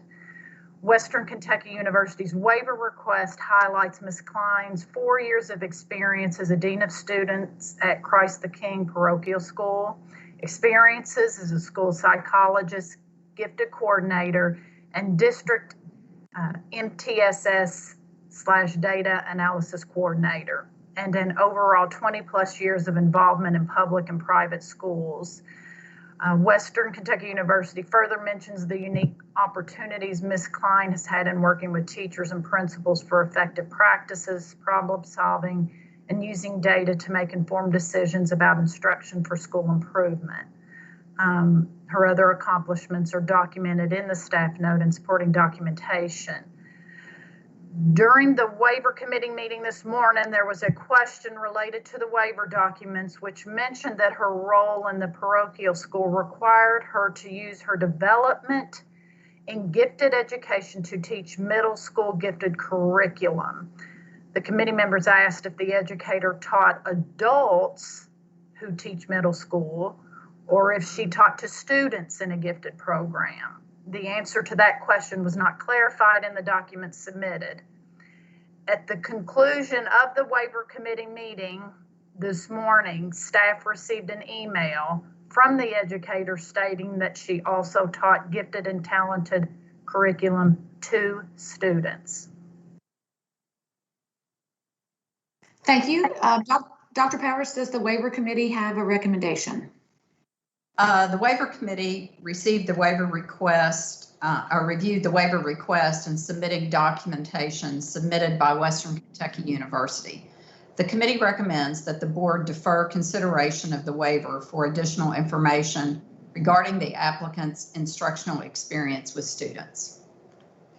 Thank you. And does the waiver committee or does the board want to discuss the additional information that was received by the department after the waiver committee had already made their deferral?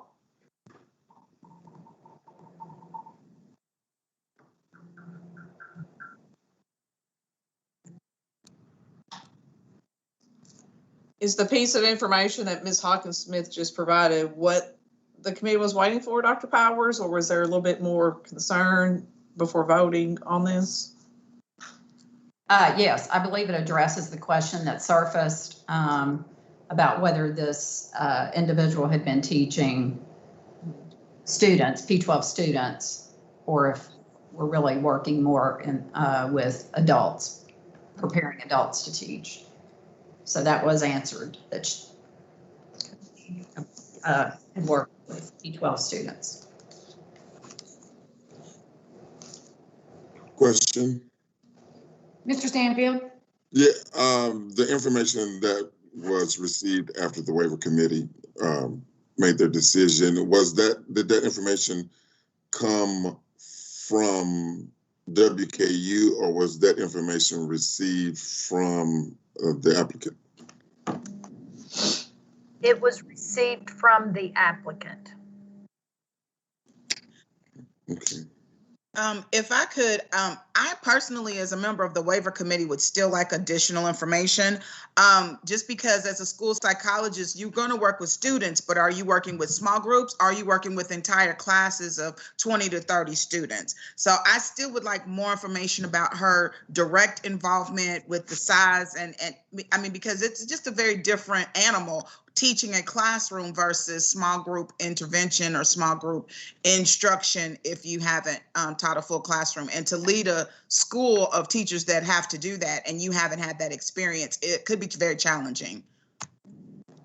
True.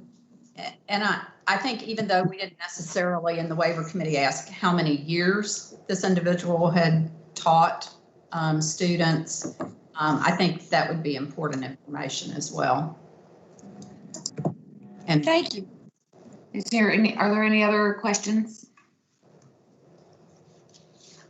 Is there a motion on waiver D?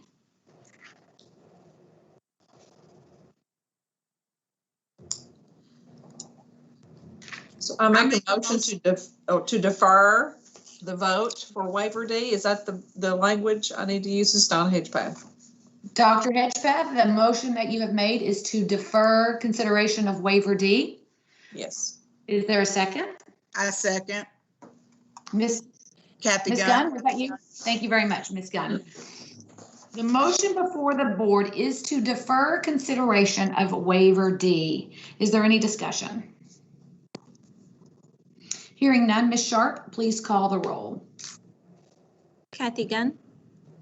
Kathy Gunn, I approve. Donna Hedgepath. Donna Hedgepath, approve. Tracy Hunt, Tracy Hunt, approve.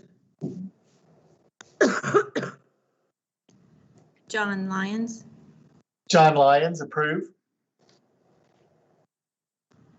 Jacqueline Mayfield, Jacqueline Mayfield, approve. Sherry Powers, Sherry Powers, approve.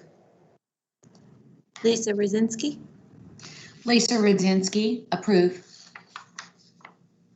Carmen Souter, Carmen Souter, approve. Beth Spradlin, Beth Spradlin, approve. Wade Stanfield, Wade Stanfield, approve. Julian Vasquez Heilig, Julian Vasquez Heilig, approve. Sarah Weedman, Sarah Weedman, approve. voting is complete. And the motion passes. Next, we have waiver E presented by Crystal Horde. Ms. Horde, we're on page 201, members. Ms. Horde. Thank you. Waiver E is requested by Mr. Nick Warren. It is a two-part waiver, a waiver of 3090, which waives the certification requirements for principal certification, but also a waiver of 4030, which is the out-of-state educator preparation program. Mr. Warren completed a school principal program at Xavier University in Ohio. However, his experience as a school counselor actually has all been in Kentucky, specifically in Grant County. The waiver portion or for 3090, he is requesting that his experience as a class, teaching in classroom instruction as a school counselor be accepted for the 3 years of required experience to qualify for the principal statement of eligibility. In his role as a school counselor, he provided extensive documentation, 10 years of his role as an elementary school counselor, doing in-classroom lessons, lesson planning, and then delivering that instruction to all grade levels at the elementary level, as well as 2 years of experience at the middle school level providing in-class instruction. As I previously mentioned, he completed his principal program at Xavier. He did not obtain the principal certification in the state of Ohio. However, because he's been working in Kentucky, however, he has already passed the school leader licensure assessment. And this waiver is requesting that his 12 years of classroom instructional experience be accepted for issuance of the principal statement of eligibility. Thank you. Dr. Powers, does the waiver committee have a recommendation? The waiver committee reviewed the waiver request and supporting documentation submitted by the applicant. The committee found exceptional circumstances justifying the waiver. Therefore, the committee recommends that the board grant the waiver. Thank you. Are there any questions? Is there a motion? Beth Spradlin, I approve the waiver. Ms. Spradlin, are you making a motion to approve waiver E? Yes. Thank you. Is there a second? Jacqueline Mayfield, second. Ms. Mayfield with the second. Thank you. The motion before the board is to approve waiver E. Is there any discussion? Hearing none, Ms. Sharp, please call the roll. Kathy Gunn, Kathy Gunn, approve. Donna Hedgepath, Donna Hedgepath, approve. Tracy Hunt, Tracy Hunt, approve. John Lyons, John Lyons, approve. Jacqueline Mayfield, Jacqueline Mayfield, approve. Sherry Powers, Sherry Powers, approve. Lisa Rosinski, Lisa Rudinsky, approve. Carmen Souter, Carmen Souter, approve. Beth Spradlin, Beth Spradlin, approve. Wade Stanfield, Wade Stanfield, approve. Julian Vasquez Heilig, Julian Vasquez Heilig, approve. Sarah Weedman. Sarah Weedman, approve. Voting is complete. Thank you, and the motion on waiver E passes. We'll move on to waiver F, presented by Ms. Hord, and we're on page 251. Ms. Hord? Thank you. Waiver F is requested by Ms. Katrina Kennedy. She is requesting a waiver of 16 KAR 6010, which is the regulation that establishes that praxis tests are valid for 5 years from the date taken. She is requesting this waiver because at the time she completed her Master of Arts in Teaching program for elementary in 2014, she was unable to pass all of the required certification tests at that time. By 2015, she had passed all of the required tests except for the elementary math subtest. She did pass the test in fall of 2020, but at the time she contacted our office, excuse me, and to alert us that she had passed the final test. She found out that the other test had expired in spring of 2020 because they had been taken 5 years prior. So she is requesting a waiver of the 5-year recency requirement, and I can answer any questions. Dr. Powers, does the waiver committee have a recommendation?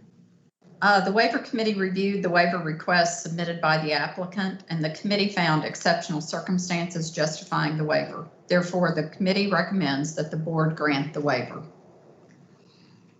Thank you. Are there any questions? Is there a motion on waiver F?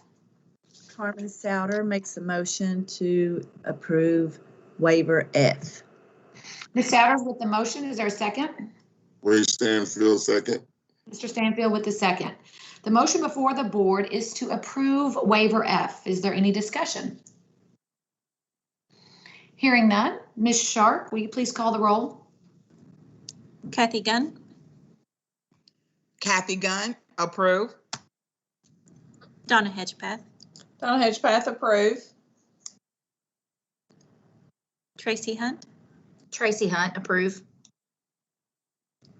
John Lyons, John Lyons, approve. Jacqueline Mayfield, Jacqueline Mayfield, approve. Sherry Powers, Sherry Powers, approve. Lisa Rosinski, Lisa Rudzinski, approve. Carmen Souter, Carmen Souter, approve. Beth Spradlin, Beth Spradlin, approve. Wade Stanfield, Wade Stanfield, approve. Julian Vasquez Heilig, Julian Vasquez Heilig, approve. Sarah Weedman. Sarah Weedman, approve. Voting is complete. Thank you, and the motion on waiver F passes. Next, we will move on to waiver G. It's on page 254. Ms. Hord? Thank you. Waiver G is requested by Western Kentucky University on behalf of Ms. Stephanie Miller.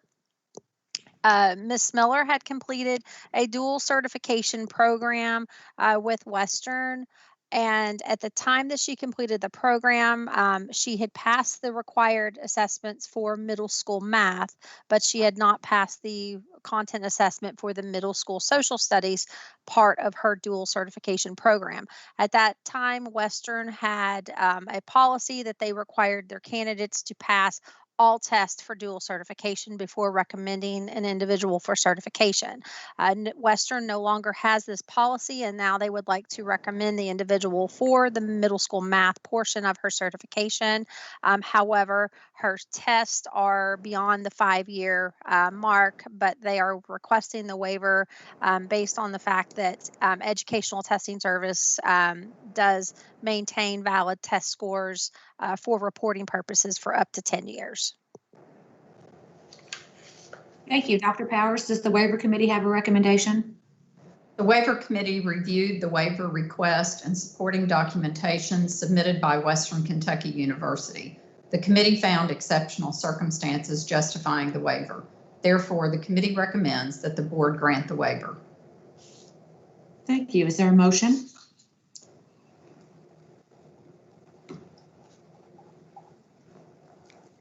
Jacqueline Mayfield. I make the motion to approve waiver G 16KR6:010.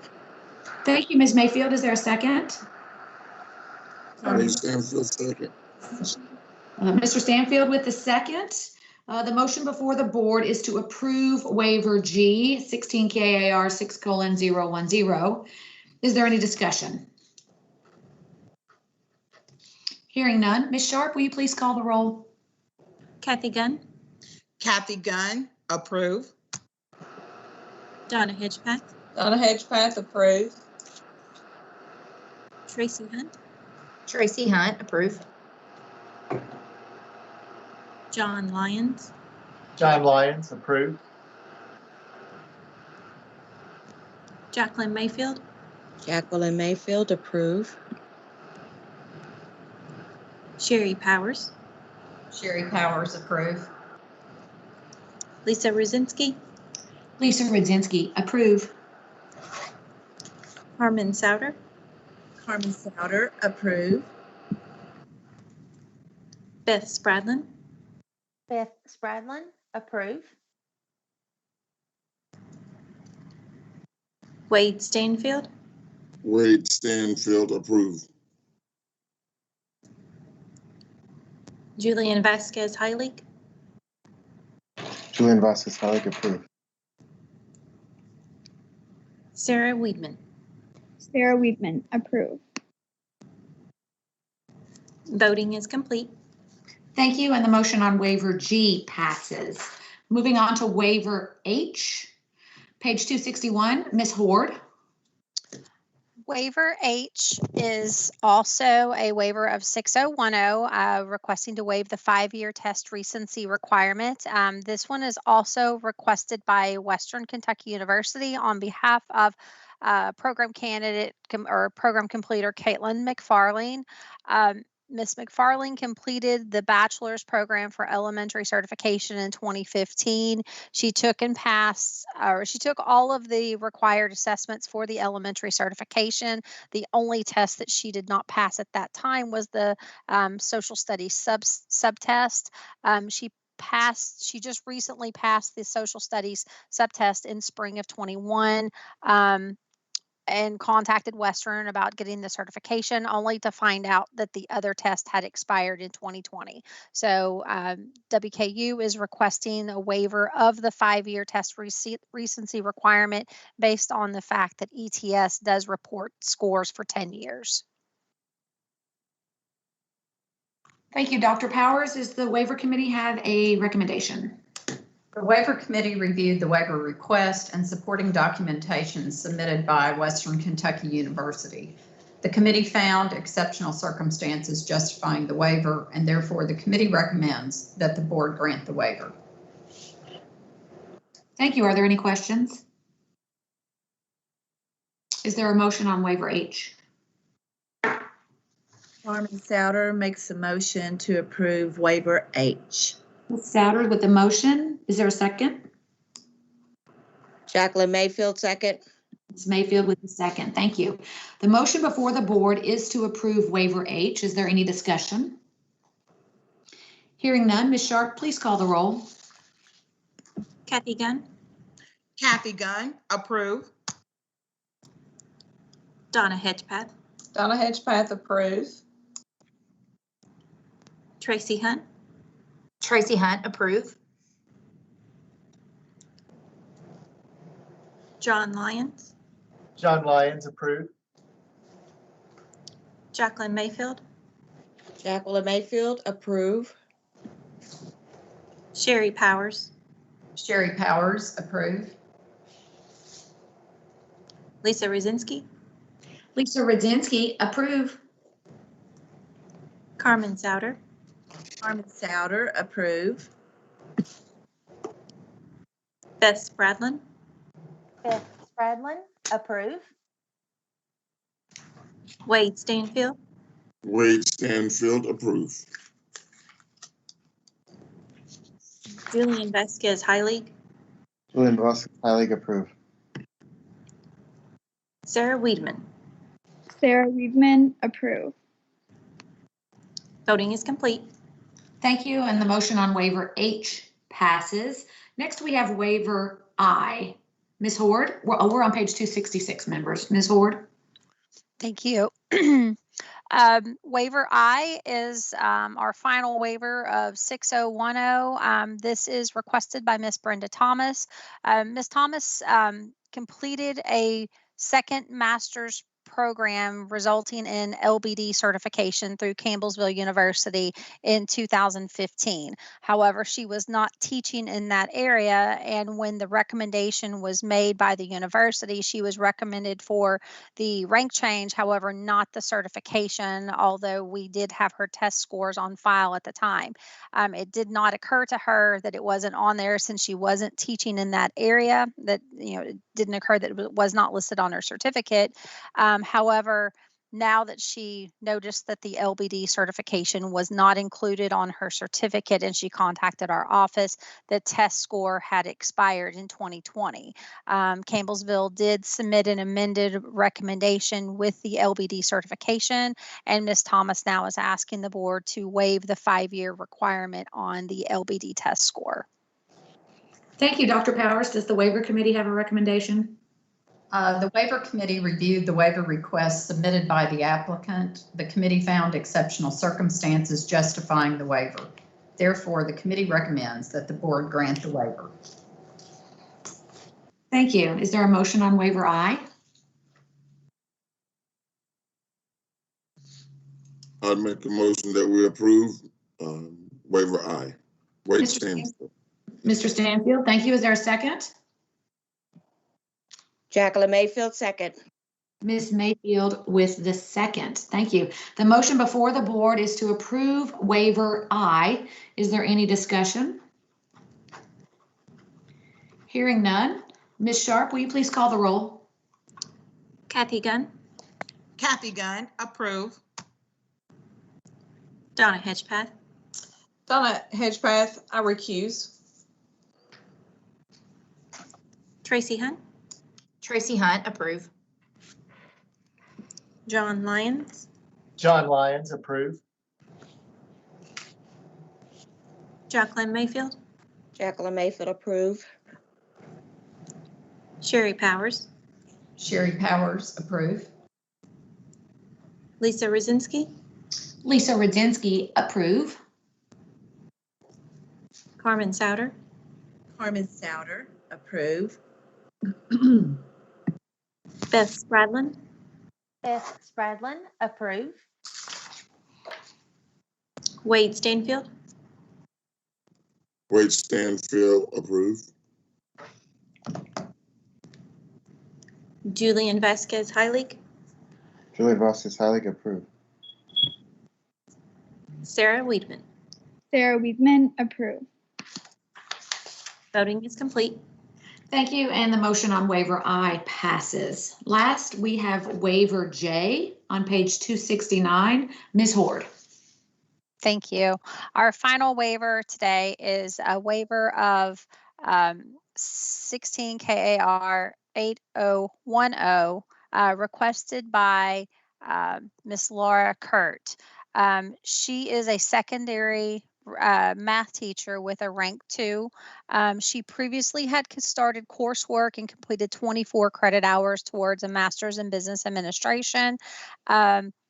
She has been asked by her district for this year to teach personal finance to meet the financial literacy requirement for graduation. And that is a course that secondary math teachers are able to teach.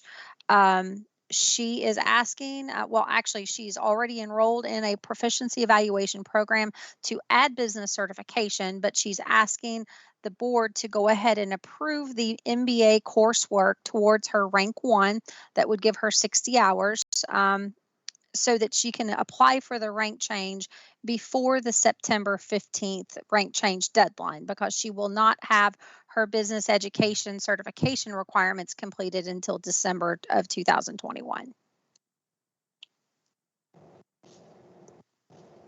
Thank you. Dr. Powers, does the waiver committee have a recommendation? The waiver committee reviewed the waiver request and supporting documentation submitted by the applicant. The committee found exceptional circumstances justifying the waiver. Therefore, the committee recommends that the board grant the waiver. Thank you. Are there any questions?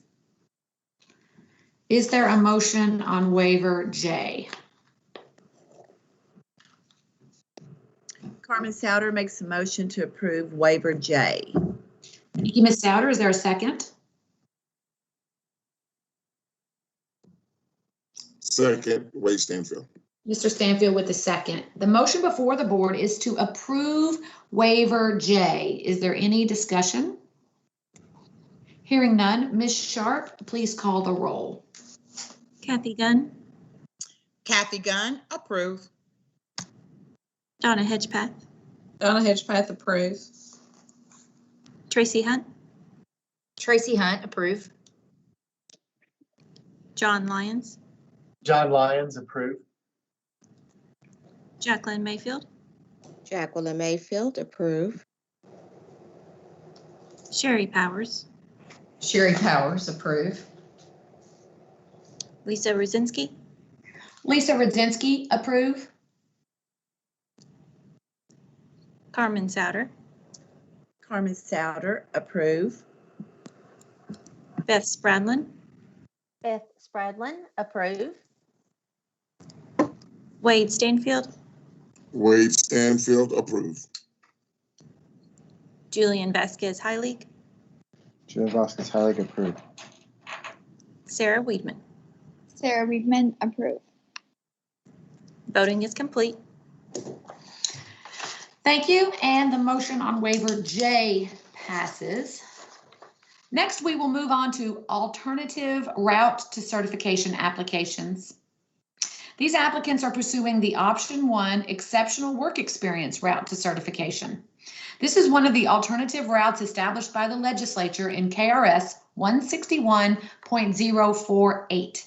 An applicant with exceptional work experience must have an offer of employment for a local school from a local school district, a bachelor's or graduate degree meeting minimum GPA requirements, and an academic major or a passing score on the academic content assessment in the area in which certification is being sought. The board will need to determine if the applicant's work experience constitutes exceptional work experience. All applications will be presented by Ms. Horde. We will start with application A, found on page 273. Ms. Horde? Thank you.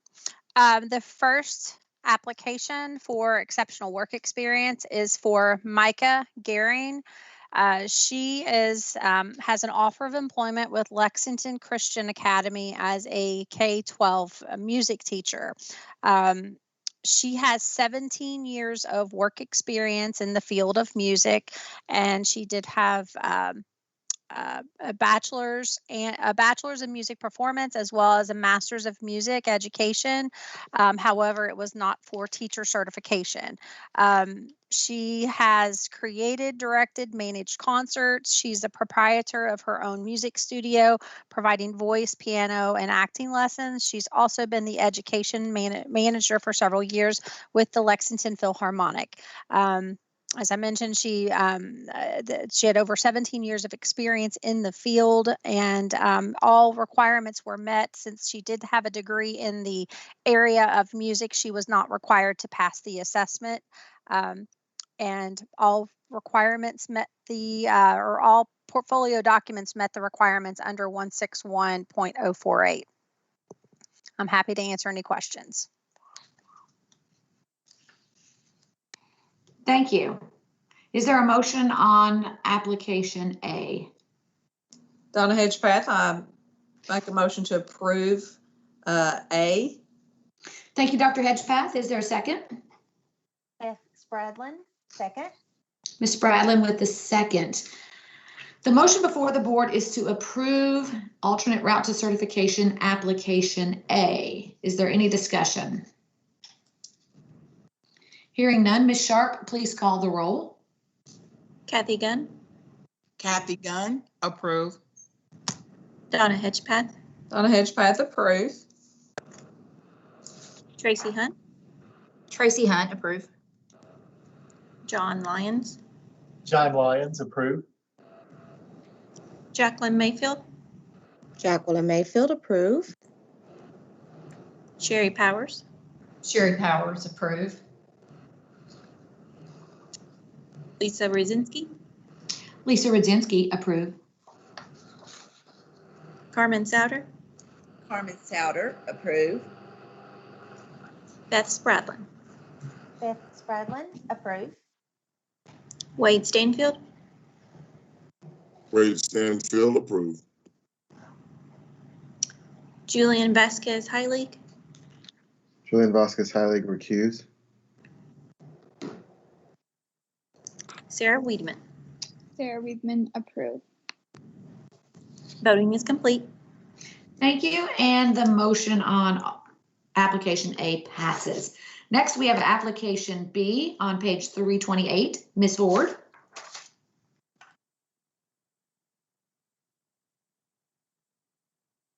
All right, mute helps or unmute. Application B is for Mr. Jarrett Rose. The application was submitted on his behalf by Powell County Schools, where he has an offer of employment as a secondary social studies teacher. Mr. Rose has a bachelor's degree in philosophy with a minor in history and a Juris Doctorate in law. He currently served as an emergency certified secondary social studies teacher in Powell County for the 2021 school year. Excuse me. He has over 10 years of experience practicing law as assistant Commonwealth attorney, as well as an associate attorney with a law firm in Stanton, Kentucky. He has provided a passing test score on the secondary social studies praxis content exam, and his application meets all requirements of KRS 161048. Thank you. Is there a motion on application B? Kathy Gunn, I make a motion to approve application B. Thank you, Ms. Gunn. Is there a second? Jacqueline Mayfield, I second. Ms. Mayfield with the second. The motion before the board is to approve alternate route to certification application B. Is there any discussion? Hearing none, Ms. Sharp, will you please call the roll? Kathy Gunn, Kathy Gunn, approve. Donna Hedgepath, Donna Hedgepath, approve. Tracy Hunt, Tracy Hunt, approve. John Lyons, John Lyons, approve. Jacqueline Mayfield, Jacqueline Mayfield, approve. Sherry Powers, Sherry Powers, approve. Lisa Rosinski, Lisa Rodzinski, approve. Carmen Souter, Carmen Souter, approve. Beth Spradlin, Beth Spradlin, approve. Wade Stanfield, Wade Stanfield, approve. Julian Vasquez Heilig, Julian Vasquez Heilig, approved. Sarah Weedman. Sarah Weidman, approve. Voting is complete. Thank you, and the motion on application B passes. Last, we have application C, found on page 346. Ms. Ward. Thank you. Application C is for Miss Vicki Watson. This application is submitted by Murray Independent Schools, where she has been employed as an ASL interpreter by the school board. She has more than 5 years experience working in that role. She serves as the district ASL interpreter for board meetings, for IEP meetings, for seminars, assemblies, and she also facilitates the school's sign language club for the deaf and hard of hearing students. The district is wanting to employ her as a teacher of American Sign Language. And her application, well, she has a bachelor's in deaf studies, and so therefore there was no exam required. Her application meets all the requirements under the statute 161048. Thank you. I will need a motion on application C.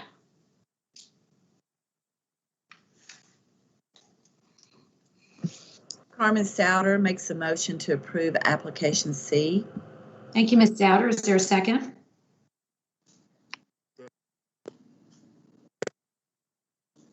Wade Stanfield seconds. Mr. Stanfield with the second. The motion before the board is to approve alternate route to certification application C. Is there any discussion? Hearing none, Ms. Sharp, please call the roll. Kathy Gunn, Kathy Gunn, approve. Donna Hedgepath, Donna Hedgepath, approve. Tracy Hunt, Tracy Hunt, approve. John Lyons, John Lyons, approve. Jacqueline Mayfield, Jacqueline Mayfield, approve. Sherry Powers, Sherry Powers, approve. Lisa Rosinski, Lisa Rodzinski, approve. Carmen Souter, Carmen Souter, approve. Beth Spradlin, Beth Spradlin, approve.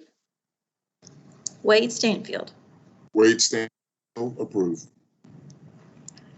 Julian Vasquez Heilig, Julian Vasquez Heilig, approve. Sarah Weedman. Sarah Weedman, approve. Voting is complete. Thank you. And the application C motion passes. Thanks to all of the staff who presented all of the waivers and applications. Now we will move on to board comments. Does anyone have anything they wish to share?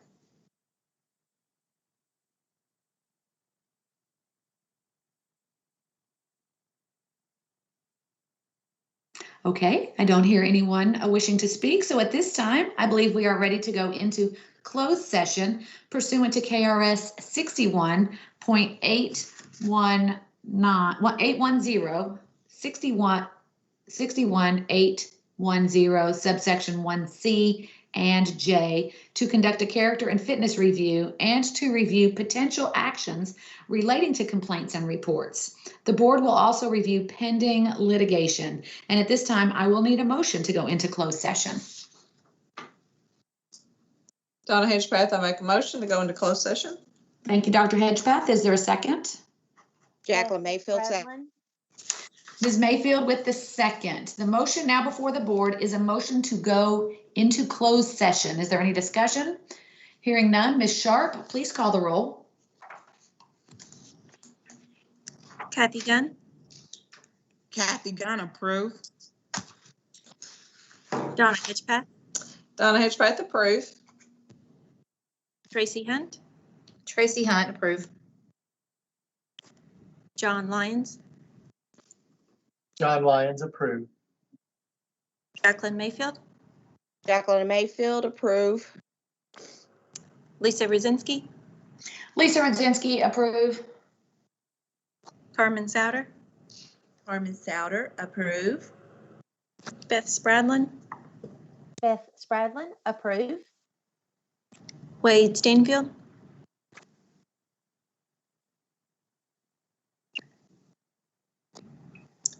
don't believe he has it. Julian Vasquez Heilig, Julian Vasquez Heilig, approved. Sarah Weedman. Sarah Weedman, approve. Voting is complete. Thank you, and the motion passes. We are now ready to move into closed session. We will take a 10-minute break unless members need longer.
All right, we are live. Thank you. We are now back in open session. At this time, we will vote on those items discussed during the closed session.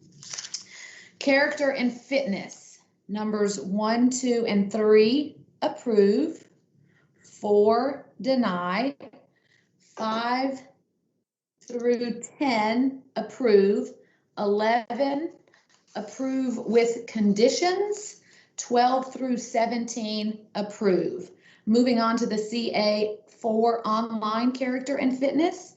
Number 1, approve. Number 2, defer.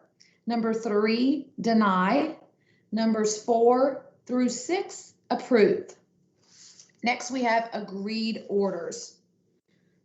Numbers 1 through 11, accept.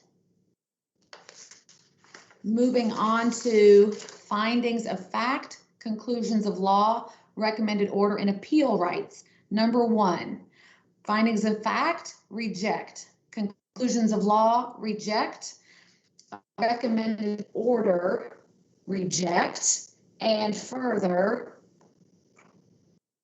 remand to the hearing officer for an evidentiary hearing on counts 2, 3, and of the notice of administrative hearing and charges. Educator cases. Number 1, admonish. Numbers 2 through 5, attorney review. Number 6, admonish and train, confidentiality, and student-teacher boundary training. Number 7, admonish and train, classroom management. Number 8, admonish and train, cultural sensitivity. Number 9, defer for training, ethics training. Number 10, admonish. Numbers 11 through 13, attorney review. Number 14, admonish. Number 15, dismiss. Numbers 16 through 22, attorney review. 23, defer for training on professionalism. Number 24, dismiss. Number 25, admonish and train, technology platforms used by the district. Number 26, admonish and train, educator ethics and parent communications and interactions. Number 27, defer for training, bullying. 28, defer for training, classroom management. 29, attorney review. 30 through 33, dismiss. 34 and 35, defer for training, admin code training. 36, 37, dismiss. 38, admonish and train, anger management and KHSAA training. 39, defer for training, district required training.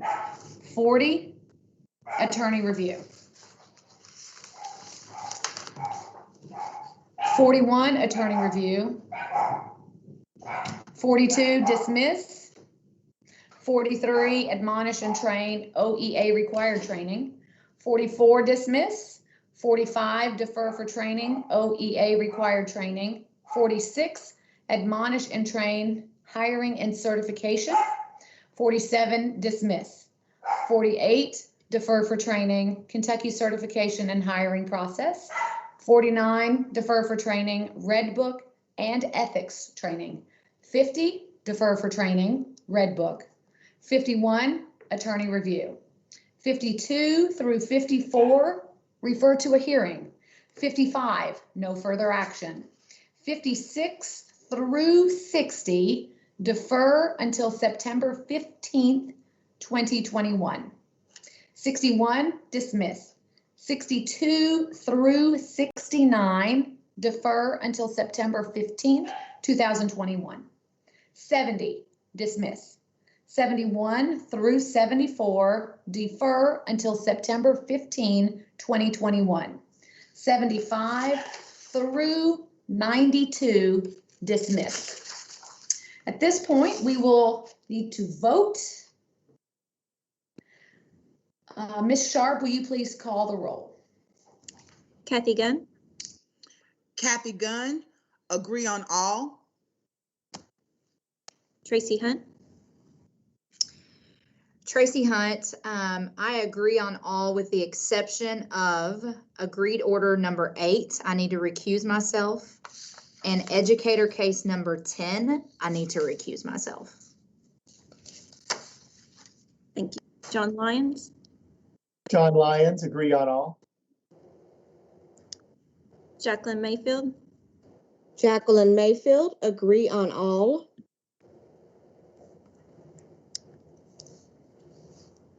Sherry Powers, Sherry Powers, agree on all. Lisa Rudzinski, Lisa Rudzinski, agree to all. Carmen Souter, Carmen Souter, agree to all. Beth Spradlin, Beth Spradlin, agree to all. Wade Stanfield, Wade Stanfield, agree to all. and Sarah Weedman. Sarah Weedman, agree to all. Voting is complete. Thank you. I would like to remind the board that the next meeting will be on August 16th, 2021, and we will send out future correspondence on whether that meeting will once again be held virtually or in person. At this time, we have reached the adjournment on the agenda, and I will need a motion to adjourn. Carmen Souter motions to adjourn.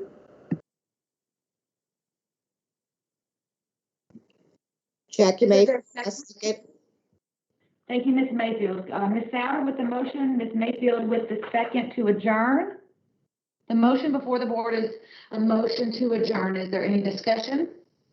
Hearing none. Ms. Sharp, will you please call the roll? Kathy, Kathy Gunn, I agree.